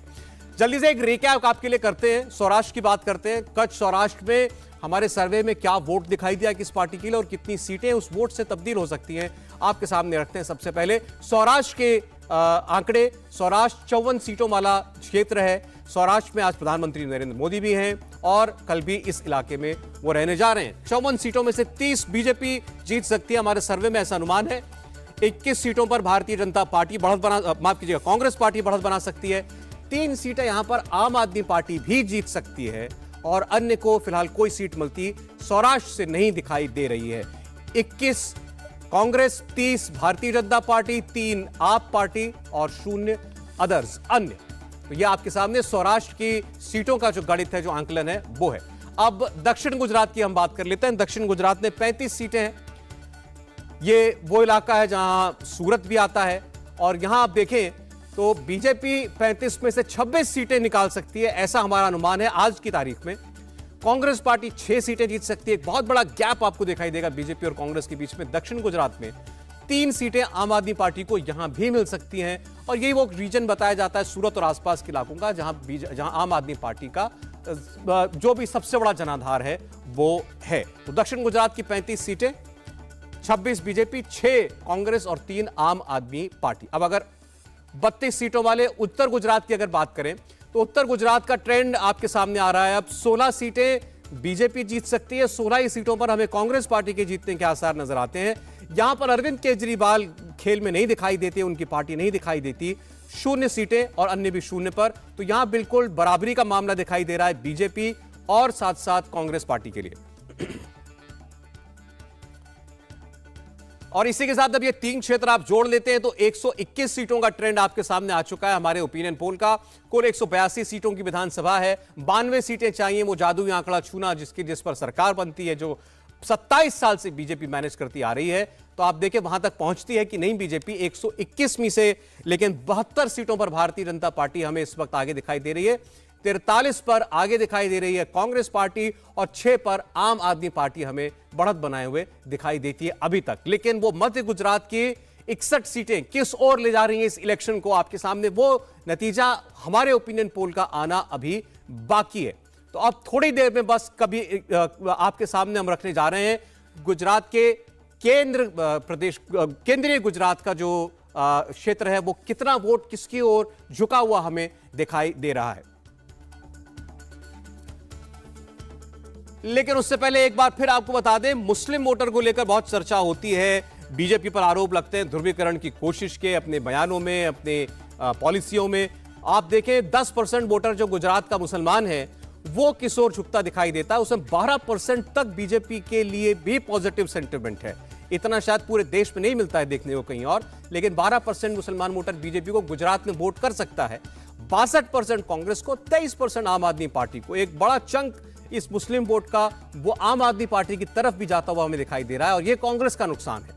अगर आप अन्य में देखें तो इसमें निर्दलियों के साथ साथ छोटी पार्टी के अलावा ओवैसी की पार्टी भी है, असदुद्दीन ओवैसी की पार्टी AIMIM, जिनको एक बड़ा मजबूत दावेदार मुस्लिम वोट का इस बार माना जा रहा है। लेकिन हमारे सर्वे के मुताबिक बहुत बड़ा मुस्लिम वर्ग में उनके लिए कोई रुझान हो ऐसा नहीं दिखाई देता, बल्कि इसके बनस्पत आम आदमी पार्टी में काफी रुझान दिखाई दे रहा है मुस्लिम वोटर्स के बीच। और अब आपके सामने हम ये पूरा सर्वे खोलते हैं। जब हम केंद्रीय गुजरात की बात करते हैं, सेंट्रल गुजरात की बात करेंगे, तो अब इन 61 सीटों में सबसे पहले वोट शेयर आपके सामने रखते हैं। इसके साथ ही पूरी 182 सीटों का ट्रेंड आपके सामने आएगा। वोट शेयर में मध्य Gujarat 54% vote share Bharatiya Janata party के साथ जा सकता है, 37% कांग्रेस पार्टी के साथ, 4% आम आदमी पार्टी की ओर और 5% अन्य की ओर। तो यहां पर आधे से ज्यादा वोट जो है 50% मार्क को भी तोड़ती हुई बीजेपी दिखाई देती है। 54% वोट शेयर सेंट्रल गुजरात से, मध्य गुजरात से भारतीय जनता पार्टी को हासिल हो सकता है। 37% पर कांग्रेस पार्टी आकर रुक सकती है, आम आदमी पार्टी 4%। पहले दो क्षेत्रों में डबल फिगर में दिखाई दिया था आम आदमी पार्टी का वोट शेयर, लेकिन उत्तर गुजरात और मध्य गुजरात में ये फिसल कर 3 और 4% हो जाता है और अन्य 5% पर है। तो इससे साफ इशारा लग रहा है कि बीजेपी एक डिसाइसिव बढ़त की ओर हमारे ओपिनियन पोल में इस वक्त गुजरात की जनता के मन में दिखाई देती है। वोट शेयर 54% सेंट्रल गुजरात में, मध्य गुजरात में, जहां पर सबसे ज्यादा 61 सीटें हैं। और इन 61 सीटों का भी अगर बंटवारा देख ले हमारे ओपिनियन पोल में जो हमें देखने को मिला, तो बीजेपी 41 सीटों पर हमें जीतती हुई दिखाई देती है मध्य गुजरात की, 19 सीटों पर कांग्रेस पार्टी, आम आदमी पार्टी एक भी सीट यहां जीतती हुई नहीं दिखाई देती और अन्य का खाता खुलता दिखाई देता है एक सीट के साथ। तो इसके साथ ही 182 सीटों का पूरा ट्रेंड आपके सामने गुजरात के हमारे ओपिनियन पोल में, इस सबसे ताजा ओपिनियन पोल में एक बार फिर भारतीय जनता पार्टी की सरकार बनने के आसार हमें नजर आ रहे हैं। अभी तक गुजरात की जनता का मन टटोलने के बाद लगता है कि बीजेपी सबसे बड़ी पार्टी और वो भी डिसाइसिव मैंडेट के साथ जीतती हुई दिखाई देती है। 113 सीटों पर भारतीय जनता पार्टी जीत हासिल करती हुई हमें दिखाई दे रही है। 62 पर रुक सकती है कांग्रेस पार्टी, 6 पर आम आदमी पार्टी पहुंच सकती है पहली बार और 1 पर अन्य। तो ये एक और नया इतिहास रचा जाएगा क्या इस बार गुजरात में? कम से कम हमारे सर्वे में हमें ऐसा मालूम पड़ता है। 99 सीटों से बढ़कर 113 पर भारतीय जनता पार्टी पहुंच सकती है इस बार। 77 जो 2017 में कांग्रेस पार्टी ने जीती थी सीटें, वो घटकर 62 हो सकती है। आम आदमी पार्टी को पिछली बार कोई लोगों के बीच बढ़त नहीं मिली थी, इस बार 6 सीट आम आदमी पार्टी निकाल सकती है और अन्य को 1 सीट मिल सकती है। लेकिन बीजेपी 27 साल सत्ता में रहने के बावजूद एक बार फिर एक डिसाइसिव मैंडेट के साथ, पूर्ण बहुमत की सरकार के साथ गुजरात में वापस लौट सकती है। यह बहुत बड़ी खबर होगी। ओपिनियन पोल आपको, जैसा हमने बताया, बड़े सैंपल साइज के साथ किया गया। हर एक सीट पर 182 विधानसभा सीटों में जाकर के किया गया। वहां पर लोगों से बात की गई, अलग अलग वर्गों के लोगों से, अलग अलग मजहब के लोगों से बात की गई। उसके बाद यह सर्वे बताता है कि बीजेपी 27 साल के बाद भी लोगों की पहली पसंद बनी हुई है और वो भी क्लियर एज के साथ। 113 सीटें भारतीय जनता पार्टी जीतती हुई दिखाई देती है। 62 पर जाकर रुक सकती है कांग्रेस पार्टी और आम आदमी पार्टी 6 सीटों पर जाकर रुकती हुई हमें दिखाई दे रही है। और ये ओवरऑल वोट शेयर जो है वो आपके सामने है। 50% वोट भारतीय जनता पार्टी को मिलता हुआ दिखाई दे रहा है, 39% वोट कांग्रेस पार्टी को। आम आदमी पार्टी ओवरऑल गुजरात में 8% वोट हासिल कर सकती है, अन्य को 3% वोट हासिल हो सकता है। तो बीजेपी अपने उस 50% वोट शेयर की फिगर को मेंटेन रखेगी इस बार। कांग्रेस पार्टी बहुत पिछड़ नहीं रही है, 40% के आसपास वोट कांग्रेस पार्टी को मिलता आया है। अब भी 39% पर कांग्रेस पार्टी है, लेकिन अन्य जो है वो, उसका एक बड़ा वोट जो है वो आम आदमी पार्टी को मिल रहा है और जाहिर है कुछ वोट वो कांग्रेस पार्टी का भी हासिल कर रही है। उसका नुकसान सीटों में जरूर कांग्रेस को होता हुआ दिखाई दे रहा है। लेकिन बड़ी खबर है प्राची, 27 साल के बाद ही पहली पसंद भाजपा गुजरात में।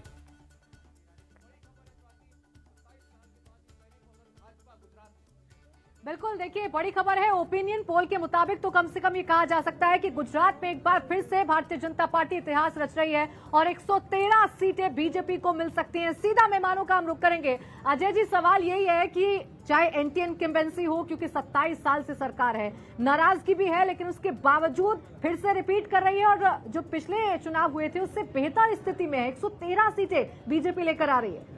बीजेपी को मुझे लग रहा है 14 का इजाफा as per your opinion poll दिख रहा है और मुझे लग रहा है कि काफी, अगर मैं research methodology point of view से भी देखूं तो काफी संतुलित, और जो सैंपल साइज है उसको देखते हुए, ओबीसी, दलित, मुस्लिम वोट्स को देखते हुए मुझे लगता है कि काफी रियलिटी के नजीक ये जो सर्वे जो है मुझे दिख रहा है। और ये लाजमी भी है क्योंकि 27 ईयर्स की एंटी इनकम्बेंसी है, एंटी एस्टेब्लिशमेंट फीलिंग भी है, price rise is also a factor, unemployment is also a factor. But बावजूद उसके मुझे लगता है कि नरेंद्र मोदी की जो एक इमेज है प्राइम मिनिस्टर का जो ऑरा है और वो जिस तरह से गुजरात में कारपेट बॉम्बिंग जो बीजेपी कर रही है, माइक्रो मैनेजमेंट कर रही है, चुनाव जीत भी रहे हैं और चुनाव में अपनी विक्ट्री जो है वो मैनेज भी कर रहे हैं, जहां जहां उनको लगा डैमेज कंट्रोल भी किया। लेकिन आम आदमी पार्टी मुझे लगता है डिसरप्टिव फोर्स भी पुरवार हुई, काफी सीटों पे वो बीजेपी को नुकसान भी करेगी, कांग्रेस को भी नुकसान करेगी, लेकिन सबसे ज्यादा उसने अपना खुद का नुकसान किया कि जो आम आदमी पार्टी सोचती थी कि कांग्रेस को रिप्लेस करेगी या गुजरात में सत्ता में आएगी, वो आम आदमी मुझे कहीं भी नजर नहीं आ रही है और वो बहुत रियलिस्टिक दिख रहा है इस सर्वे में। मनोज जी, जनता ने अपना मूड जो है वो ओपिनियन पोल में लगभग बता दिया है कि एक बार फिर से भारतीय जनता पार्टी इतिहास रच सकती है। हालांकि जब नतीजे आएंगे तब तय होगा कि जनता ने किसको चुना है, लेकिन कम से कम अभी कहा जा सकता है कि 113 की सीटें अगर बीजेपी लेकर आ रही है, 27 साल बाद भी अगर बीजेपी कायम है अपनी सीटें बचाने में, तो क्या फैक्टर्स इसके पीछे काम कर रहे हैं? लोगों का मन क्या कह रहा था जब आप टटोलने की कोशिश कर रहे थे? देखिए, पूरे गुजरात में जहां भी आप जाइए और एक चीजें तो समझ में आती है कि लोगों का प्रेम जो है नरेंद्र मोदी के साथ में है, लीडरशिप कांग्रेस में है कमी, वो साफ दिखता है कि हम आखिर किसके नेतृत्व में ये सारे काम करें। दूसरी बात, अमित शाह का जो अपना मैनेजमेंट है, जो बूथ मैनेजमेंट है, वो बहुत काफी हद तक बहुत अंदर तक जाकर करता है और एक एक विधानसभा को समझते हैं, एक एक बूथ को समझते हैं। तो बीजेपी कहीं न कहीं उस चीजों को फोकस करके काम करती है। और सबसे देखिए, जितनी हम लोग ने मुस्लिम वोटरों के बारे में चर्चा किया, ग्रामीण वोटरों के बारे में चर्चा किया, हम लोगों ने पाटीदारों के बारे में हम लोगों ने डिस्कशन किया, लेकिन बीजेपी का सबसे बड़ा जो वोट बैंक है वो है महिलाएं, जिनके ऊपर बीजेपी यहाँ पे हमेशा बढ़त बढ़ाई है।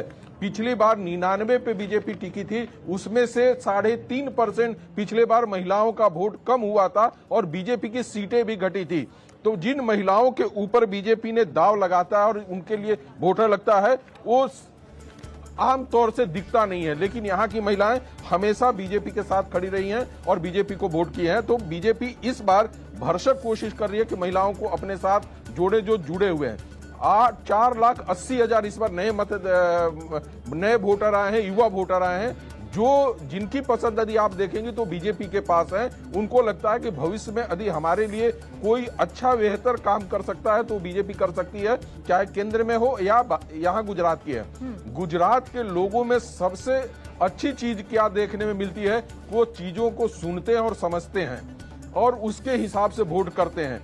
दूसरा, यहाँ पे जो सबसे बड़ा फैक्टर है, जो लगभग 56% वोट जो बिहारी वोटर आए हुए हैं, जो प्रवासी वोटर आए हुए हैं, उनको लगता है कि इस राज्य में हमको रहने के लिए भारतीय जनता पार्टी को सत्ता में रहना जरूरी है, ताकि हमें शांतिपूर्वक यहाँ पे रहने को भी मिले और काम करने को भी मिले। ये सारी चीजें मिलकर कहीं न कहीं भारतीय जनता पार्टी को मजबूत बनाती है और कांग्रेस से हो या आम आदमी पार्टी हो, कभी कास्ट पे, कभी कम्युनिटी पे अपने आप को केंद्रित कर लेती है, जबकि उनको वहां पे काम करना चाहिए। जनता हमारे साथ है, लगातार हाथ उठा रहे हैं, सवाल उनके हैं, हालांकि नेता तो अब नहीं है, लेकिन फिर भी आपके क्या सवाल हैं और क्या आपको लग रहा है कि गुजरात अब क्या करने वाला है? वो तो पता नहीं, लेकिन मेरा सवाल बीजेपी से है कि जब भी ये कोई भी योजना लाते हैं, जैसे प्रधानमंत्री आवास योजना हो गई या फिर कोई भी पेंशन योजना हो गई, लेकिन ये आधे लोगों तक ही सीमित होकर रह जाती, तो जो बीच में जो ब्रोकर है उनको लेकर क्या एक्शन लिया जाएगा? सवाल इनका मध्यम वर्ग को लेकर है। तो प्रशांत जी, जो ये मध्यम वर्ग है ये थोड़ा सा अनसेटिस्फाई जरूर नजर आता है, क्योंकि जितने भी लोग हैं उनका सवाल उनकी जॉब सिक्योरिटी को लेकर है, उनका सवाल अपनी जो जितनी भी योजनाएं चल रही हैं उसको लेकर है। तो इसे बीजेपी सेटिस्फाई कर पा रही है या नहीं कर पा रही है? ये कितने बड़े फैक्टर होंगे आने वाले चुनाव में? इस बार चुनाव में सबसे बड़े जो दो मुद्दे, महंगाई और बेरोजगारी के ऊपर बात हो रही है, लेकिन फिर भी जो आपका सर्वे और जो दिखा रहा है कि भी पुनरावर्तन हो रहा है, सरकार बीजेपी की बन रही है। हर बार जब बजट होता है तब भी मध्यम वर्ग ही सोचता है कि क्या आएगा, टैक्स में फायदा आएगा, कुछ घट रहा है, महंगाई को कैसे कंट्रोल करेंगे, उसके ऊपर बात नहीं हो रही। बट फिर भी जो सिचुएशन है स्टेटस को, मतलब एज इट इज, तो इसको दो तरीके से हमको लेना पड़ेगा। एक, आज की तारीख में विधानसभा की सिचुएशन सेम है, 99 में सिमट गई थी बीजेपी, लेकिन कांग्रेस के 8 एमएलए राज्यसभा, फिर अभी इस पिछले 2 महीने में जिन्होंने रिजाइन किया, तो आज की तारीख में बीजेपी के पास 114 एमएलए है और 113 आपका सर्वे दिखा रहा है। मतलब जनता क्या बोल रही है, जो चल रहा है चलने दो। इसका मतलब होता है हम संतुष्ट है, इसको चलने दो, उसी तरह जाने दो। दूसरी बात कि मध्यम वर्ग जो आपने बोला, तो काफी सारा वर्ग गुजरात में ऐसा है जिसको गवर्नेंस की इकोसिस्टम से कोई लेना देना नहीं है। प्राइवेट जॉब कर रहे हैं, कहीं प्राइवेट में रह रहे हैं। मतलब मैं हर बार बोलता हूं कि काफी सारे जनता ऐसी है जिसको बर्थ और डेथ सर्टिफिकेट से ही गवर्नेंस से लेना देना है। बाकी ये रोड रास्ते के लिए शोर हो रहा है कि हम बाहर निकल रहे हैं, रास्ते अच्छे नहीं है, इंफ्रास्ट्रक्चर में प्रॉब्लम है, पर फिर भी चला लेते हैं। तो ये क्या हुआ, नेतृत्व कि भाई मोदी जी का फेस, इस तरफ फेस नहीं है। तो काफी सारी जनता ये भी ऐसा भी सोच रही है कि कांग्रेस में फेस नहीं है, ऑप्शन नहीं मिल रहा है हमको, इसीलिए हमको बीजेपी के पास जाना पड़ रहा है। अगर वहां नेतृत्व का जो वैक्यूम है वो क्रिएट हो जाएगा, वो कंप्लीट हो जाएगा तो कुछ सोच सकते हैं। तो अभी तो वो माहौल नहीं दिख रहा है। तो देखो, लेकिन ये बीजेपी के लिए बहुत बड़ा अहम प्रश्न है कि इसको कैसे सॉर्ट आउट किया जाए। महंगाई की बात की, एक दो बात है, जैसे गुजरात में मूंगफली का सबसे बड़ा अच्छा प्रोडक्शन है, फिर भी यहाँ पर जो ग्राउंडनट ऑयल जो जिस प्राइस से मिलना चाहिए वो नहीं मिल रहा है। पेट्रोल के ऊपर बहुत बातें हो रही है कि पेट्रोल का रेट कम होगा नहीं होगा, वो तो सेंट्रल गवर्नमेंट को देखना है। इन मुद्दों से इधर जो कारपेट बॉम्बिंग का जिक्र भी किया जा रहा था, वो मुझे लगता है ज्यादा भारी पड़ जाती है और जनता के मन में जगह बनाती है। दिलीप जी, ये कारपेट बॉम्बिंग क्या बाकी जो राजनीतिक दल हैं उन पर भारी पड़ती है? जो चेहरे हैं भारतीय जनता पार्टी के पास, क्या उनकी पॉपुलैरिटी का फायदा मिलता है कि तमाम मुद्दे गौण हो जाते हैं? चाहे महंगाई की आप बात कर लीजिए, चाहे आप बेरोजगारी की बात कर लीजिए, और एक बार फिर से 27 साल बाद अगर बीजेपी रिपीट करेगी तो अपने आप में रिकॉर्ड है। लगता तो वही है जो आपने बताया, क्योंकि मुद्दे तो है, आप पूछो तो महंगाई तो मुद्दा है, बेरोजगारी मुद्दा है, बाकी जो भी सर्वे, आपके सर्वे, सभी सर्वे हुए, सभी में यही बताया गया कि ये मुद्दे हैं। फिर भी बीजेपी जीतती आई तो शायद यही होगा कि नेतृत्व की वजह से उनको मिल रहा है। लेकिन इस बार मुझे ये लग रहा है कि ये रियल टर्म में गुजरात में 33 साल के बाद त्रिकोणीय मुकाबला है। ये रियल टर्म में है। पहले जो आए थे मोर्चे थे वो रियल टर्म में थ्री कॉर्नर्ड कॉन्टेस्ट नहीं थी, इस बार है। तो मुझे याद आता दिल्ली में क्या हुआ था पहली बार जब आम आदमी पार्टी आई, पंजाब में क्या हुआ था, वो भी एक मॉडल है। दोनों मॉडल में थोड़ा सा फर्क है। दिल्ली में हंग असेंबली हुई थी, पंजाब में कांग्रेस को फायदा हो गया था। तो हो सकता है कि आम आदमी पार्टी के आने से बीजेपी को फायदा हो जाए, क्योंकि त्रिकोणीय होता है तो किसी एक को नुकसान होगा, एक को फायदा होता। लेकिन दिल्ली वाला भी मॉडल क्यों ना हो सके, क्योंकि इतने सारे मुद्दे हैं, इतनी सारे इश्यूज है जो लोगों को सीधे स्पर्श करते हैं। इनकी बात तो हो रही है, एक नरेशन तो बनाए, अभी तक तो नहीं हो रहा था दोनों पार्टी के बीच में, लेकिन एक थर्ड फोर्स आया, उन्होंने कम से कम ये बात तो कही कि इसके बात करनी पड़ेगी, इश्यूज पे बात होनी चाहिए, स्वास्थ्य पे, शिक्षा पे लोगों को सीधी सहायता मिले। तो मुझे लगता है मोटा मोटा ये जो सर्वे बता रहा है वो ठीक है, जो अगर आप साइंटिफिकली देखें तो ऐसा ही होगा। कोई थर्ड फ्रंट आता है, नुकसान करता है, तो जो जिसको नुकसान हो रहा था ऑलरेडी उनको फायदा हो जा रहा है। लेकिन ऐसा भी होता है कई सालों बाद, 4 या 5 इलेक्शन के बाद, कि चेंज आता भी है, परिवर्तन आता भी है। तो मुझे थोड़ा सा, मेरा हंच, मैं गलत भी हो सकता हूं, लेकिन त्रिकोणीय मुकाबला है, इसलिए कुछ भी नहीं कह सकते। दिल्ली में जो हुआ था वो भी यहाँ हो सकता है, पंजाब वाला भी हो सकता है, लेकिन त्रिकोणीय मुकाबले की वजह से एक जो अंडर करंट चला है वो क्या नतीजा हमें दिखाएगा, जनता के बीच में आप जा रहे हैं, इसलिए मैं बार बार आपसे सवाल दोहरा रही हूँ। ये जो अंडर करंट का जिक्र अभी दिलीप जी कर रहे थे, ये अंडर करंट क्या कह रहा है लोगों के भीतर? क्योंकि बहुत बड़ी संख्या में 48% ऐसे लोग हैं जो नाराज भी हैं बीजेपी से, लेकिन फिर भी बीजेपी को वोट करना चाहते हैं। तो इसके पीछे की वजह क्या है और क्यों एक बार फिर से ये इतिहास रचती हुई बीजेपी नजर आ रही है इस ओपिनियन पोल के मुताबिक? देखिए, हमें इसको ना होलिस्टिक वे में देखना पड़ेगा। अंडर करंट जैसा तो इस बार कोई माहौल नज़र नहीं आ रहा है। देखिए, मैं आपको बताऊं, जो भी घूमने के बाद, ये पहला इलेक्शन में इतने लंबे समय के बाद देख रहा हूं जब कोई वेव भी नज़र नहीं आ रही है। ठीक है, कोई ऐसा बड़ा मुद्दा नहीं है जो पूरे इलेक्शन का रुख बदल करके रख दे। इसलिए जो सर्वे में रिफ्लेक्ट हो रहा है वो ऑलमोस्ट एक तरह से मैं कहूँगा ट्रू रिप्रेजेंटेटिव है पूरी सिचुएशन का। आपने सवाल किया 48% लोग अभी भी क्यों वोट करना चाहते हैं नाराजगी के बावजूद। उसकी 2 वजह हैं। एक तो कांग्रेस को वो ऑलमोस्ट नकार चुके हैं और आम आदमी पार्टी में उन्हें अभी कोई विकल्प दिख नहीं रहा। जितने भी लोगों से बात होती है उन्हें ये लग रहा है कि आम आदमी पार्टी जो घोषणाएं कर रही है वो यथार्थ में सिद्ध कर पाएगी, यथार्थ में उन्हें पूरा कर पाएगी, उसको लेकर के उनके मन में डाउट है। दूसरा, गुजरात में शायद ये फ्री वाला मुद्दा जो है वो नहीं चल रहा है। जो हाँ, एक वर्ग है लोअर स्ट्रेटा में जहाँ पे डेफिनेटली उसे एक्सेप्टेबिलिटी मिलेगी, लेकिन ओवरऑल जो हम देख रहे हैं वो नहीं हो पा रहा है। दूसरा, मैं एक चीज़ देख रहा हूँ कि बीजेपी ने जिस तरह से ग्राउंड वर्क किया है पिछले 2 सालों में, जब से पार्टी को रियलाइज़ हुआ कि एंटी इनकम्बेंसी हावी हो सकती है इस बार, आप देखिए, पहले तो पूरी की पूरी सरकार का चेहरा बदल दिया गया जी, नए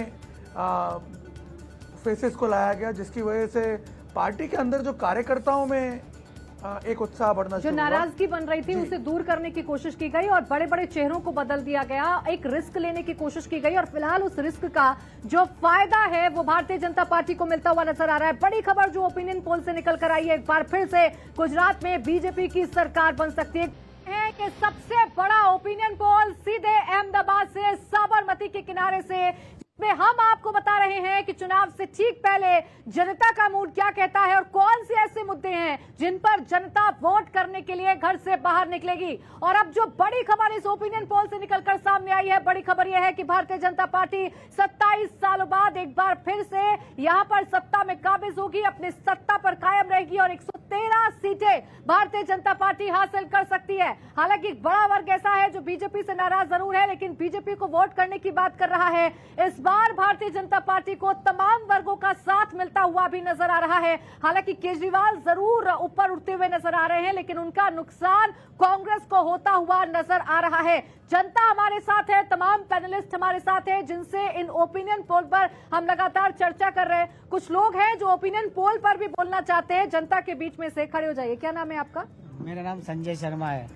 मैं ये बताना चाहता हूँ कि भाजपा को क्यों पसंद करते हैं गुजरात में। गुजरात के अंदर मुख्यमंत्री आवास योजना, प्रधानमंत्री आवास योजना, कितने सारे लोगों को घर दिलाया। जो झुप्पड़पट्टी में रहते थे उसको एक रूम का भी ठिकाना, तो उन लोगों को 2-2 रूम का घर दिलाया। उन्हीं को बच्चों के लिए डिजिटल स्कूल बनवाए, उनको यूनिफॉर्म फ्री में दिया, खाना भी दे रहे हैं, अच्छा एजुकेशन दे रहे हैं, डिजिटल एजुकेशन दे रहे हैं, बुक सब उनको दे रहे हैं। स्ट्रीट पे जाके उन लोगों बच्चों जो है उनको स्कूल की बस बनाए, उसके अंदर भी एजुकेशन दे रहे हैं। तो उनका भी ये अच्छा काम, इसलिए वो लोग उसको पसंद करते हैं। दूसरा, आयुष्मान जैसी जो मिडिल क्लास जो फैमिली है, उनके जो मरीज जो होते हैं उसको बहुत खर्चा होता है हॉस्पिटल का, वो आयुष्मान योजना के हिसाब से उसको 5 लाख के बेनिफिट मिलता है, तो सब फायदा हो गया। बिजनेस वर्ग जो है उनके लिए भी जो जीएसटी के बाद जो उनको बेनिफिट दिया है कि उनको लोन मिले, कि सस्ते में लोन है, कि जितना जीएसटी भर रहे हैं, लीगल पेपर्स जो कर रहे हैं उनको तुरंत ही लोन मिलती है, वो सब उसके लिए उन लोग जो बुजुर्ग लोग हैं उनको लगे भी जो गार्डन्स है उनकी जो सेवा करने के लिए जो गवर्नमेंट रिक्शा के उनके घर पे जाके वो मेडिकल चेकअप करवा दिए। अभी जो इलेक्शन आया तो जो बूढ़े लोग जो जा नहीं सकते इलेक्शन के लिए, तो उनको घर जाके उनका वोटिंग ले। ये सब बहुत सारे मुद्दे, अभी टाइम बहुत कम है पर इतने मुद्दे हैं तो पब्लिक को बॉटम लेवल तक उसका बेनिफिट मिलता है। इसीलिए यानी सब वर्गों का साथ भारतीय जनता पार्टी को मिल रहा है और ये बात जनता की तस्दीक यहाँ पर कर रही है। लगातार आप ये देख रहे हैं सबसे बड़ा ओपिनियन पोल साबरमती का किनारा है और साबरमती के किनारे से ये हम जान रहे हैं कि गुजरात में अब की बार किसकी बनेगी सरकार। गांधी और सरदार पटेल की धरती आखिर इस बार किसके माथे पर विजय तिलक करने जा रही है, इन तमाम सवालों के जवाब आज आप इंडिया टीवी के ओपिनियन पोल में जान रहे हैं। और जो बड़ी खबर इस वक्त निकलकर सामने आई है वो ये है कि जनता ने जो अभी तक अपना मन बनाया है उसके मुताबिक भारतीय जनता पार्टी एक बार फिर से सत्ता में काबिज हो सकती है। 113 सीटें भारतीय जनता पार्टी को मिल सकती हैं, जबकि अगर हम कांग्रेस की बात करें तो कांग्रेस को जरूर नुकसान होता हुआ नजर यहां पर आ रहा है। तो एक बड़ी खबर इस वक्त की यही है कि भारतीय जनता पार्टी एक बार फिर से रिपीट कर रही है। मेरे साथ पूरा पैनल मौजूद है जिनसे हम लगातार चर्चा कर रहे हैं, जिनसे हम तमाम फैक्टर्स को समझ रहे हैं। मनोज जी, सबसे बड़े फैक्टर अगर हम गुजरात चुनाव की बात करें, क्योंकि जैसा कि निर्णय ने कहा कि कोई अंडर करंट नजर नहीं आ रहा, किसी प्रकार से कोई वेव नजर नहीं आ रही, लेकिन फिर भी वो कौन से ऐसे मुद्दे हैं जिन पर जनता निकल रही है और वोट करेगी, बीजेपी को पसंद कर रही है? देखिए, मैंने शुरुआत में ही बताया कि इस बार जो महिला वोटर है वो ज्यादा तादाद में निकलेंगी, बीजेपी को वोट करेंगी। सबसे बड़ी दिक्कत है कि अभी हम लोग कुछ देर पहले ये भी चर्चा कर रहे थे कि कांग्रेस में लीडरशिप की कमी है। 2014 के बाद देखिएगा कि अब लोग महसूस करते हैं कि राज्य की राजनीति में कहीं न कहीं बीजेपी के अंदर भी लीडरशिप की कमी आई है। मोदी जैसे ही गुजरात छोड़कर केंद्र में पहुंचे, आप देखिए उनकी सीटें घटी है, 99 पे आ गए हैं, 112 सीटों से। महिलाओं का वोट घटा है वोट प्रतिशत के हिसाब से, ओबीसी का वोट बिखरा है। 2017 से कहा जाए तो भारतीय जनता पार्टी के लिए सबसे ज्यादा मुश्किल वाला चुनाव था, और ये था इसलिए कि नोटबंदी, जीएसटी और पाटीदार, ये 3 चीजें थी जो गुजरात की राजनीति को पूरी तरह से प्रभावित कर रही थी, और बीजेपी ने अपने रणनीति के हिसाब से किसी तरीके से सरकार को बचा के लेकर गए, और उस स्थिति में लेकर गए कि जबकि उनके वोट प्रतिशत है 2012 से 2017 के बीच में लगभग 1.5% के करीब उनके वोट बढ़े, लेकिन सीटें 16 सीटें के करीब लगी उन्होंने बीजेपी की कम हो गई। तो ये सारी स्थितियां बता रही हैं कि किस तरीके से गुजरात की, अभी डिस्कशन ये हो रहा था कि पिछले चुनाव जो आप वोट प्रतिशत बता रहे हैं, पिछले चुनाव में भी लगभग बीजेपी उतनी ही थी जितनी अभी बता रहे हैं, लेकिन आप सीटों के आंकड़े को क्यों बढ़ा रहे हैं? मेरे हिसाब से जो समझ में आ रहा है, 16 पिछले विधानसभा में 16 ऐसी विधानसभा सीटें थी जहां पे 1000 से कम के मार्जिनल पे हमने सीटें जीतकर बीजेपी लेकर आई थी, जिसमें था धोलका, था फतेहपुर, हिम्मतनगर, पोरबंदर, बीजापुर, देवघर, ये सब सारी सीटें ऐसी थी जहां पे 1000 के कम मार्जिन से जीत कर आई थी। इंडिया टीवी हर वक्त हर जगह डाउनलोड करने के लिए सर्च करें India TV news Google play store या ऐप स्टोर पर।